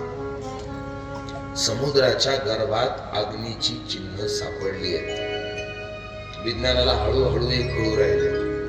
मला तिकडं ते कसं काय ते सगळं माहितीये, पण आता आपली वेळ मोजकी ते सांगण्याची प्रक्रियेची वेळ इथं राहिलेली नाहीये. पण समुद्रामध्ये ओहोटीच्या वेळी जे गुरुत्वाकर्षण फावतं, त्या गुरुत्वाकर्षणाच्या वेळी एक भोवरामध्ये तयार होतो, समुद्राचा भोवरा. आणि त्या समुद्राच्या भोवऱ्याचा जो मूळ ध्रुव राहतो ना, तिथं वडवानळ नावाचा अग्नी राहतो आणि तो अग्नी त्या भोवऱ्याला तयार करत असतो. हे आता विज्ञान शास्त्रानं सुद्धा मान्य केलंय. फक्त त्याच्यापर्यंत जाणं म्हणजे मृत्यूची भेट घेणं आहे. म्हणून तो प्रयोग अजून डोळ्यांना आपल्या दिसला. त्याची 3D ॲनिमेशन तुम्हाला किती मिळतील पाहायला. ते इमॅजिनरी आहेत, फक्त तिथपर्यंत जाणं शक्य नाही. तिथं काहीतरी आहे. मग त्यांनी धर्मग्रंथात शोधलं, त्यात त्यांना सापडलं की ते असं असल्यावर असं होतं. आणि मग धर्मग्रंथाच्या आधाराने लँग्वेज ट्रान्सफॉर्मेशन करून मग त्यांनी तशा पद्धतीचे 3D ॲनिमेशन केले. पण हे नाही असं बिलकुल नाही. आपली नजर अप्रिय आहे. चला, मला तिकडे जायचं नाही. तो वडवानळ. आता हे सगळं एवढं काम उभा जाळलेला हा पार्वतीनं पाहिला. पार्वती काय तिथे थांबेल का? एवढा मोठे जाळपोळ सुरू झाले. पार्वती घाबरली, घरी आली आणि ही सगळी घटना पार्वतीने तिच्या मातेला आणि पित्याला सांगितली. आश्चर्य वाटलं, परिवारालाही आश्चर्य वाटलं. पण पार्वती बाकी दीर्घ शोक करू लागली. सर्वजण तिचं सांत्वन करत आहे. मी भगवान शिवांची उपासना करत होते, त्यांनी मला स्वीकार केलं नाही, किंबहुना माझ्या सेवेत अडथळा आला. खूप पार्वती विलाप करू लागली. सर्वांनी पार्वतीचं पुष्कळ सांत्वन केलं, पण कोणाच्याच सांत्वनाने पार्वतीचं दुःख कमी होत नाही. मग तेव्हा तिथे नारदजींचं आगमन झालं. नारदजी आले आणि नारदजी आल्यानंतर सर्वांनी नारदांचं स्वागत केलं. नारदाने पार्वतीचं ते रुदन ऐकलं, तिच्या जवळ गेले, तिला विचारलं का रडते. पार्वतीने सगळं काय झालं ते सांगितलं. नारदांनी सांगितलं, पार्वती, कामदेव आले होते, याला एक कारण तुझी भक्ती ही होती. कारण भगवान शंकरांच्या मनात वैराग्य आहे आणि वैराग्याला संपवू शकतो त्याचं नाव काम आहे. काम आला तर वैराग्य आपोआप बाजूला जातं, किंवा वैराग्य बाजूला गेलं की तिथे काम आपोआप उत्पन्न होतो. हे दोन्ही एका ठिकाणी राहू शकत नाही. कामाचं येणं म्हणजे वैराग्याची निवृत्ती होती आणि त्या आवेशामध्ये तुझं दर्शन हे तुझ्या इच्छित तुझ्या मनामध्ये जी तुझी इच्छा आहे, तुझ्या इच्छिताचं फल देणारी घटना होती. पण एवढं सगळं अनुकूल घटना तयार होऊन सुद्धा तिथे तुझी भक्ती यशस्वी ठरली नाही. तू तप केलं खरं, पण तुझ्या तपामध्ये थोडासा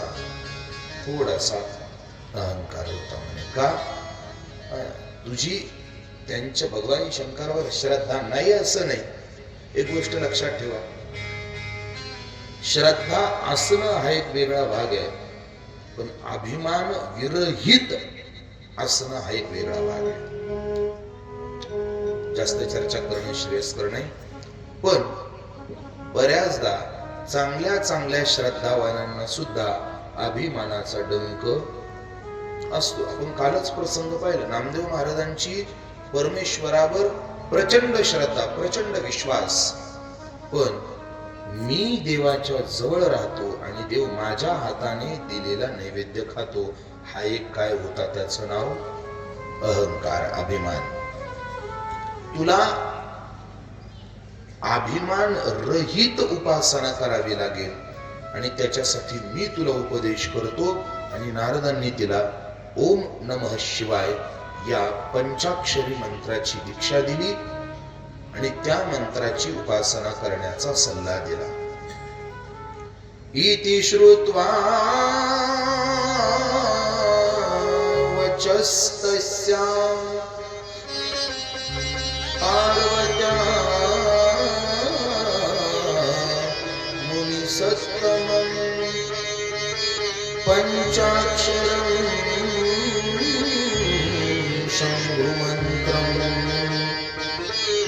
विधिपूर्वम् उपादिशः. तिला पंचाक्षरी मंत्राचा उपदेश केला आणि तिला मार्गदर्शन केलं की तू ज्याची उपासना करते त्याला सर्वस्व मान, कारण ते संपूर्ण जगाचं मूळ आहे. ओंकार हे मूळ सर्वांचे जाणावे. ओंकार हे मूळ सर्वांचे जाणावे. ओंकार हे मूळ सर्वांचे जाणावे. ओंकार हे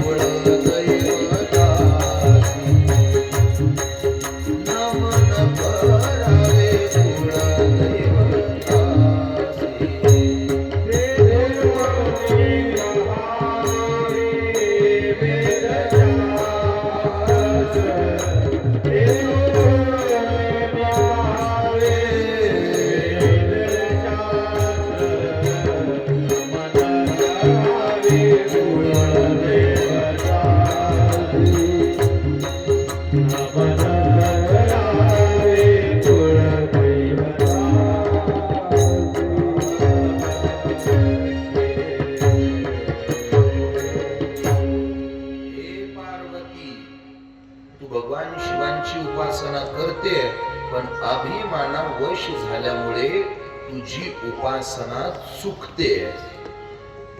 मग योग्य उपासना कोणती? तर ती योग्य उपासना सांगितली. ओंकार हे मूळ सर्वांचे जाणावे, तेथून पहावे वेदशास्त्र. आणि याच्याही अगोदर महत्वाचं काय? नमन करावे कुळ दैवतासी. तुमची केवढी जरी एखाद्या देवतेच्या संदर्भात परमोच्च जरी श्रद्धा आणि विश्वास असेल तरी कुलदैवताला कधीही विसरायचं. कुल दैवत विसरून आपण कोणतीही उपासना जर केली तर ती देवता सुद्धा त्या उपासनेचा स्वीकार करत नाही. कुलदैवताची उपासना वैदिक परंपरेने श्रेष्ठ म्हणली आहे आणि संतांनी सुद्धा सांगितलंय नमन करावे कुलदैवतासी. आणि याच्याही बरोबरीने कोणाचं वंदन करावं? माता पितरासी सर्व भावे.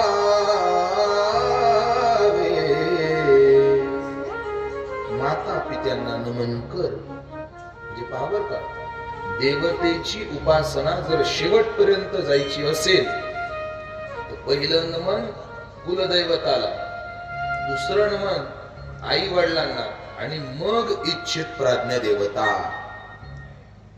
आणि याच्या पुढे अजून नियम घातलाय, जर हे करत असताना जर मध्ये कुठे संतांची भेट झाली तर मस्तक ठेवावे संतांचे चरणी, सदा असो वाणी शिवनाम. हे पार्वती, मस्तक कायम संतांच्या चरणावर ठेवत राहा आणि भगवान शिवांच्या नामाचं मुखी नीट नाम ठेव.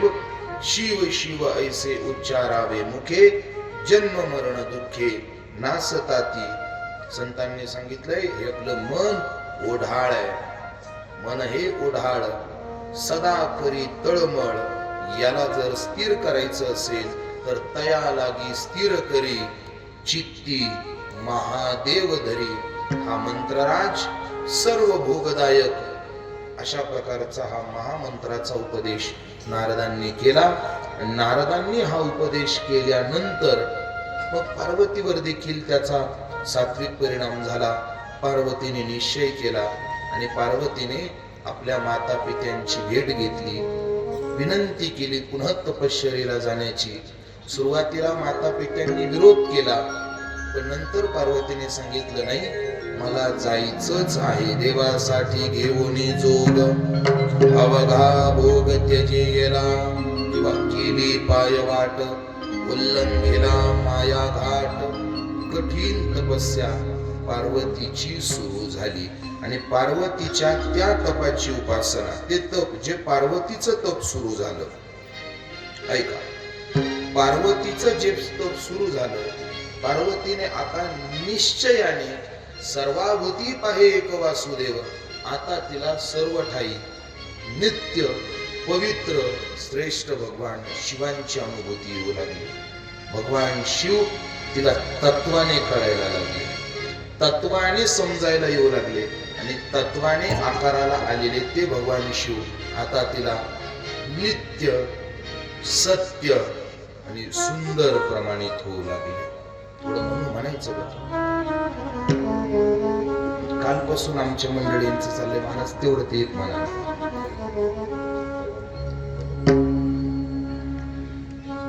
सत्यं शिवं सुंदरं, सत्यं शिवं सुंदरं,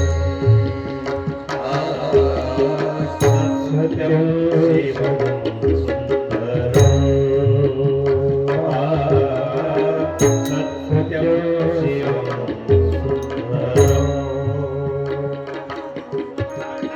ईश्वर सत्य है, सत्य ही शिव है, शिव ही सुंदर है.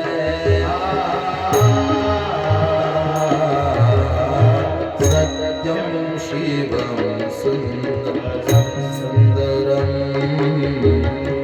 सत्यं शिवं सुंदरं,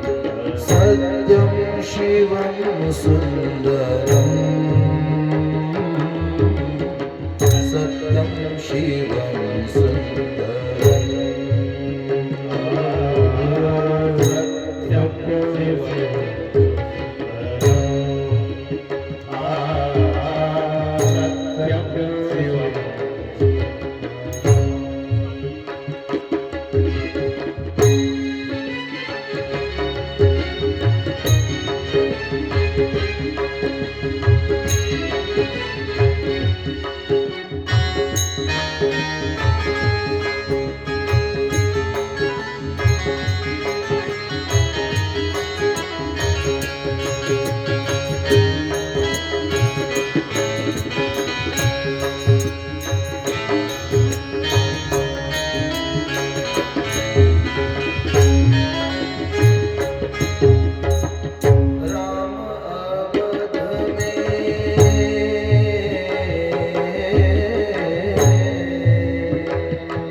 शिवं सुंदरं, सत्यं शिवं सुंदरं,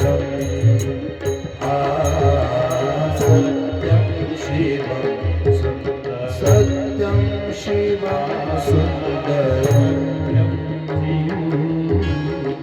सत्यं शिवं सुंदरं.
क्लासिकल गायन आमचा विषय नाही. हे फक्त याच्या बरोबर राहून थोडं थोडं म्हणायचा प्रयत्न करतो.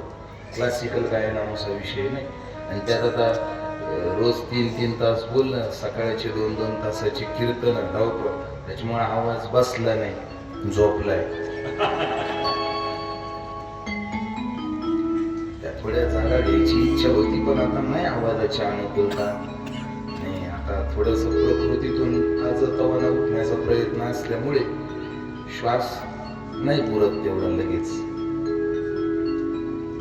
एक सूर्य है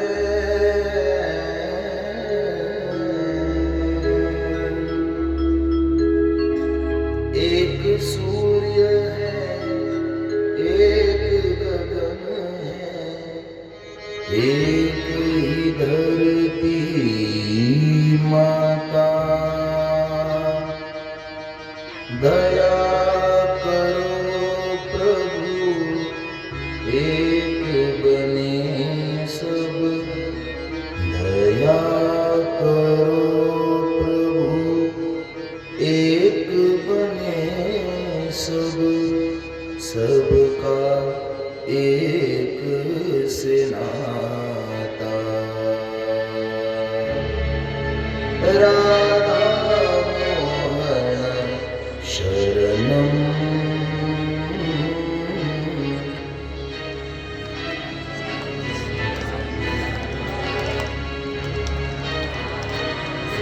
सत्यं शिवं सुन्दरम्.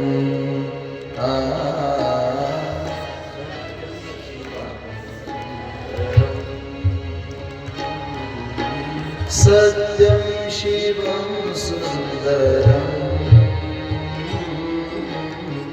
सत्यं शिवं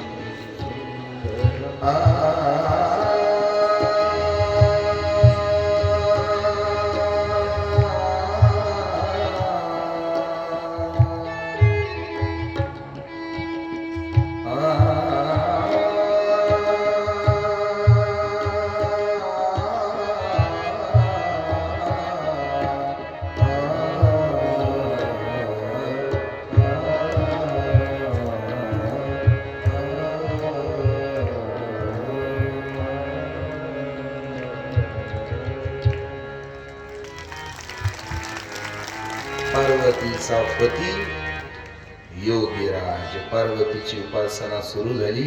आता कथा समापनाकडे यायची वेळ झाली. हळूहळू अर्धा तास राहिलाय. आता आपल्याला लग्नापर्यंत जायचंय. चला थोडा वेग देऊ. आता पार्वतीची उपासना सुरू झाली आणि पार्वतीच्या उपासनेने सुरुवातीला भगवान शंकरांनी पार्वतीचं तेज इतकं उग्र होऊ लागलं आणि त्यामुळे त्या तपाचा प्रभाव असा झाला की त्या परिसरातले जे हिंस्त्र पक्षी, हिंस्त्र श्वापद, ते सुद्धा एकमेकांच्या जवळ येऊन राहू लागले. असे बरेच बदल झाले. विस्तार करण्याकरता वेळ नाही. पण पार्वतीचं हे तर पुढं चाललं. ब्रह्मदेवानेही भगवान शंकरांना विनंती केली की आता तुम्ही अधिक विलंब लावू नका, 8:40 होत आलेत, अजून बरेच विधी बाकी आहेत. मग सुरुवातीला भगवान शंकरांनी सप्तर्षींना पाठवलं पार्वतीच्या तपाची परीक्षा करण्याकरता. आणि सप्तर्षींनी येऊन पार्वतीच्या जवळ आले आणि पार्वतीला विचारलं की बाई कोण तू, काय करते? तिने सांगितलं मी पार्वती भगवान शंकरांची उपासना करण्याकरता आले, त्यांना पती म्हणून प्राप्त करायचे. त्यावेळी त्यांनी सांगितलं अगं सप्तर्षी भगवान शंकरांनी परीक्षा घेण्याकरता पाठवलेली बरं का. कोणाचं तप करते? शंकराचं. अगं आम्ही ओळखतो त्यांना म्हणे, आम्ही ओळखतो. ते कसे? अगं तू त्यांचा इतिहास ऐकला नाही का म्हणे. नंग दडंग राहतात, स्मशानात राहतात, गळ्यामध्ये सर्पाची माळ घालतात, अंगाला भस्म लावतात, विकृत सारखे फिरतात, भूता प्रेतामध्ये राहतात. हे असे भगवान शंकर तुला पती पाहिजे? असे भगवान शंकर तुला पती पाहिजे का? एक बोलू, बऱ्याचदा परमार्थाची परीक्षा हे आपल्या मनाच्या सात्विक विचाराच्या विरोधी विचार सांगूनच केली जाते. फक्त आपण ठरवायचंय, आपण आपल्या निश्चयावर अटूट राहायचं की आपण आपल्या निश्चयातून च्युत व्हायचं, हे आपण ठरवायचं. हे आपल्या हातात पाहिजे. चला, तिने सांगितलं भगवान शंकर पार्वती विषयी ज्यावेळी असं बोलू लागले त्यावेळी पार्वतीने सांगितलं, हे बघा, तुम्ही मला असं वेडवाकडं काही सांगू नका म्हणे. मला माहितीये माझे भगवान शिव काय. त्यांनी सहज विचारलं, तुला हे काम सांगितलं कोणी ग म्हणे? ते म्हणे नारदांनी. अगं त्याच्या कशाला नादाला लागली? ते नारदाचं कामच आहे लोकांना कामाला लावून देणं. त्याला माहित नाही का म्हणे भगवान शिव कसे आहेत? अगं तू काय एखाद्या फार मोठ्या महाराजा बरोबर लग्न करते असं नाही म्हणे. त्याच्या डोक्यावर काय आहेत म्हणे? तो जटा घालतो, जटा घालून फिरणारा तो भगवान शंकर. आणि तू अशा जटाधाऱ्याबरोबर लग्न करणार. कसे भगवान शिव? रावणाने गोड वर्णन केलंय. भगवान शिव कसे? जटात विकल ज्वल प्रवाह पावितस्थले कलेवलं लंबितं तुंगमालिका निनादमर्दमर्दमर्वयं चकार चण्डताण्डवं गणोतनः शिव शिवम्.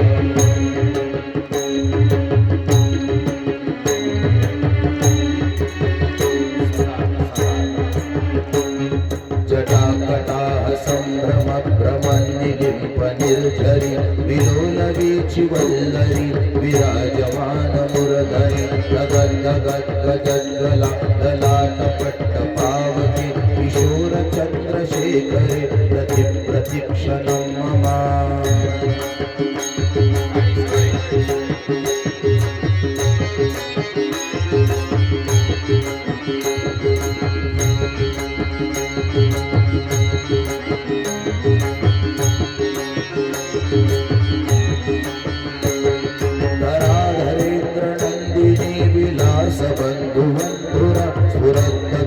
संतति प्रमोदमान मानसे कृपाकटाक्षधारिणी निरुद्ध दुर्धरापति वचन दिगंबरे मणि विनोद मे तु वस्तुजी.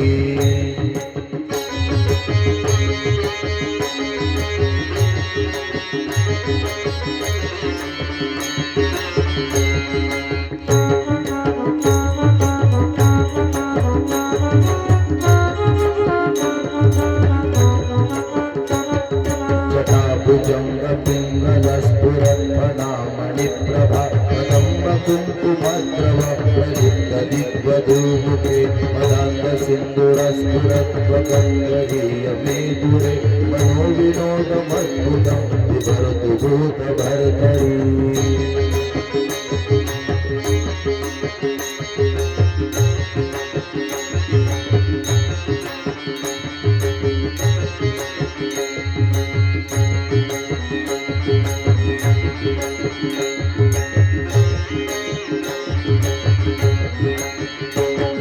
सहस्रलोचन प्रभुत्व शेखलेख शेखर प्रसून धूलि धोरणि विशोधरादिभूतिभू भुजंगराजमालया निबद्धजात जूटक श्रिये चिराय जायता चकोर बन्धुशेखरः.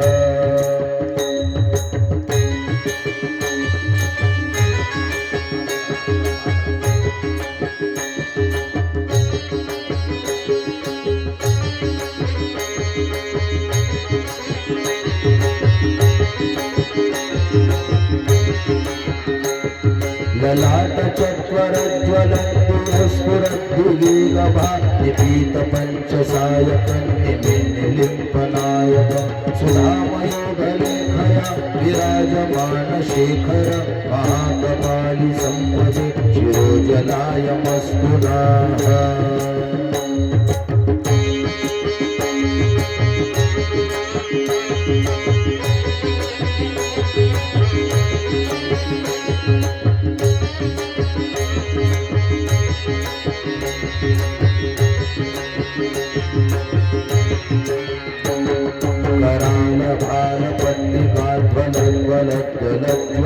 स्वधन्ययाधिरापुते पंचसायके धराधरेन्द्र नंदिनी कुशाग्रचित्तितप्रत प्रकल्पनैकशिल्पिनि विरोचने मतिर्मम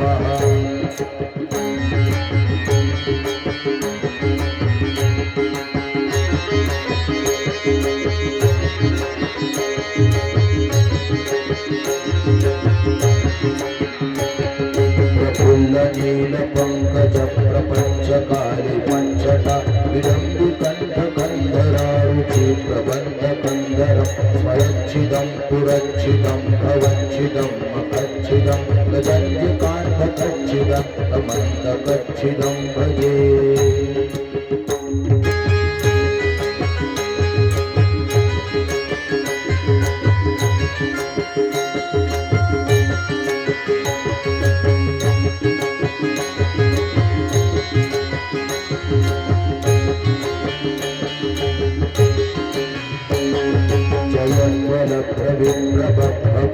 भगद्भजङ्गमस्फुरं प्रबद्धिकद्ध निर्मलं कालभालहयवा विनिद्यनिद्यमन्विदिग्धकृत्यकार्तिमङ्गलं वनिग्रवप्रप्रवर्तितं प्रचण्डताण्डवशिवम्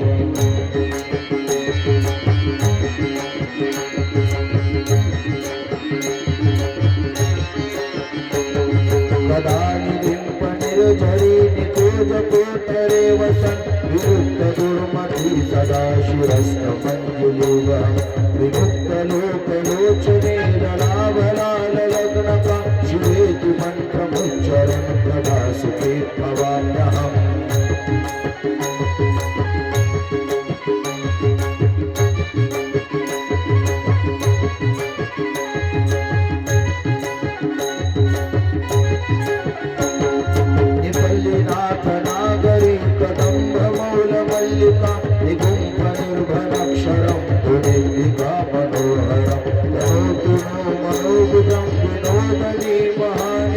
परिश्रयं परं पदं तदन्नजात्वितं जयाः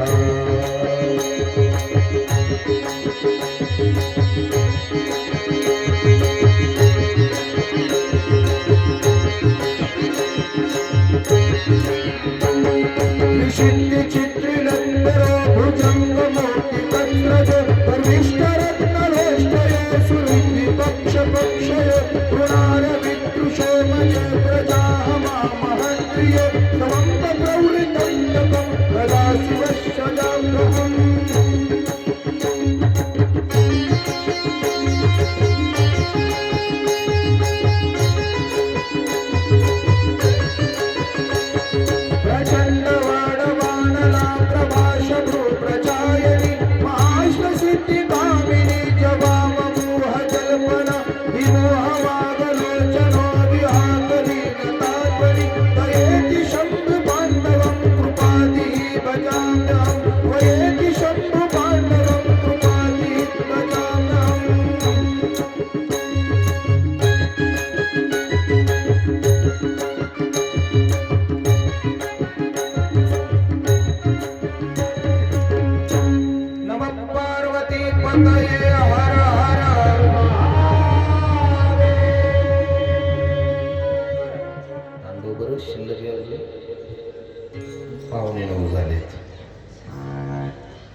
ऐका, पार्वतीची बहुत अंगानं परीक्षा घेतली.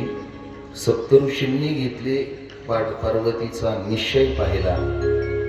नंतर भगवान शंकरांनीही घेतली पार्वतीचा निश्चय पाहिला. आणि अशा विविध अंगानं पार्वतींची परीक्षा घेऊन शिवांनी शेवटी पार्वतीच्या समोर येणं केलं. पार्वतीने सांगितलं, त्वं नाथो मम देवेश त्वयां किं विस्तृतं पुरः दक्षयज्ञं विनाशं हि यज्ञर्थं कृत्वां सत्वं साहं समुत्पन्नां मेनायां कार्यसिद्धये देवानां देवदेवेश तारकात्मां सुखात्मना.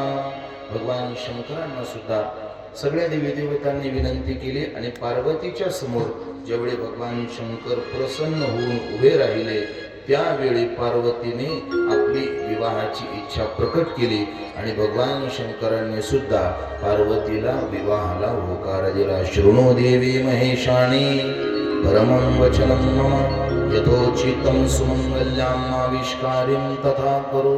पार्वतीच्या मनाजोगा पती तिला मिळाला ही बातमी इकडे लगेच मेना आणि हिमालयाला कळाली. ब्रह्मदेवा कर्वे हा विवाह संपन्न झाला आणि हा विवाह संपन्न झाल्यानंतर कालांतराने प्रथम कार्तिकेयजी महाराज अवताराला आले. कार्तिकेयजी महाराज देवतांचे सेनापती बनले आणि तारकासुरांचा नाम त्रिपुरासुरांचा त्यांनी वध केला. ही त्रिपुरा आता तुम्हाला एक छोटा मुद्दा सांगून जातो. याच्यामध्ये पार्वतीने भगवान शिवांशी विवाह झाला आणि कार्तिकेय भगवान जन्माला आले, अवताराला आले. या घटनेमध्ये एक स्थान महात्म्य सांगायचं म्हणून बोलतो बरं का.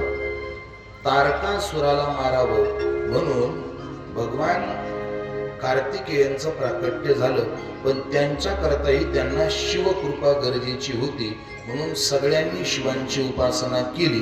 मग त्यावेळी पार्वतीनेही शिवाची देवांच्या म्हणण्यावरनं पार्वतीनेही उपासना केली, इंद्रानेही केली, चंद्रानेही केली, सकल देवांनी केली. आणि ही उपासनेची घटना ज्या ठिकाणी घडली ती घटना त्या क्षेत्राचं नाव आहे बिल्वतीर्थ. हे जरा लक्ष देऊन ऐका. ही घटना ज्या ठिकाणी घडली ना त्या क्षेत्राचं नाव बिल्वतीर्थ. ते बिल्वतीर्थ म्हणजे आत्ताचं सांप्रत काळातलं बेलापूर. बेलापूर माहिती ना तुम्हाला, श्रीरामपूर जवळचे बेलापूर आहेत ना, ते बेलापूर.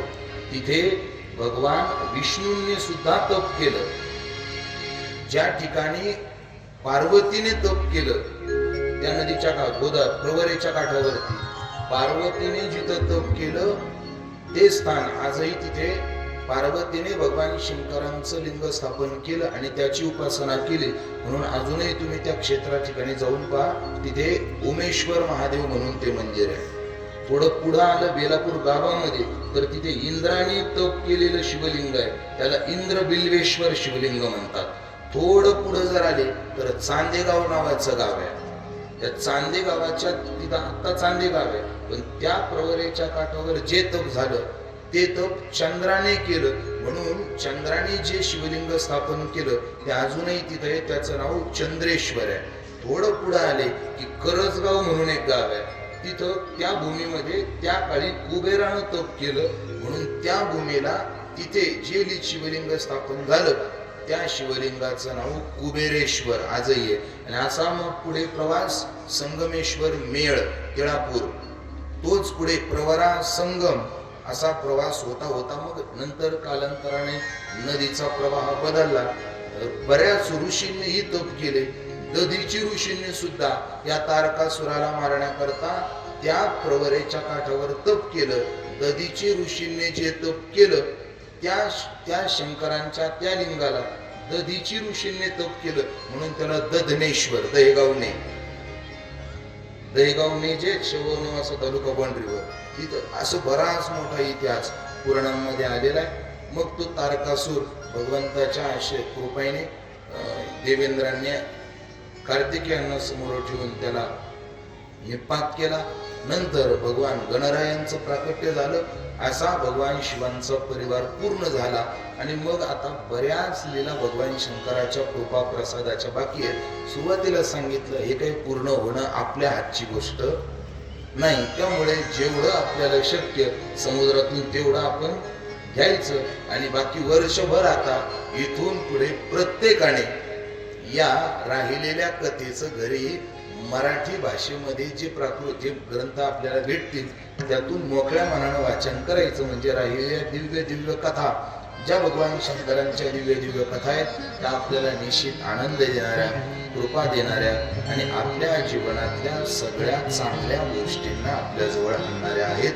म्हणून आता जो भगवान शिवांचा अनुपम विवाह सोहळा त्या ठिकाणी संपन्न झाला तो विवाह सोहळा आपल्याला या ठिकाणी साजरा करायचा आहे. मनोवंशोददभो राजा सोमरम्यो कृपेश्वरः इंद्र सावर्णी संयज्ञं चातुर्दश मित्रैः अरण अनरण्यो कृपा श्रेष्ठं सप्तद्वीपमहेश्वतिः शंभो भक्तो विशेषेण मंगलकारण्यजो बली प्राप्तोनि सुंदरी पुण्या तत्सौंदर्य पूर्वजन्मनः सफलं तद्भवे सर्वं रसिकालिङ्गनेन च बभूव सकला सम्पत्त्वं ददभ्यो वृत्तवर्धिनी सर्वानिन्द्यं हृदिक्वारिः दम्पत्ये सर्वशर्मिणी नागमिष्यन्ति ये तत्त्वं मत्वा विद्वा विवाहमहोत्सवमुनेः ते स्वकीयां नमन्तव्यां मनादेव्याख्यनां फलं पुण्डलीकवरदारि विठ्ठल श्री ज्ञानदेव उमामहेश्वर भगवान की पंढरीनाथ भगवान की मौली ज्ञानेश्वर महाराज की नमः पार्वती पतये हर हर महादेव. ऐका, मंत्रोपचाराने आपण कथेचा संदिग्ध भाग व्यतीत केला. आता यानंतर ऐका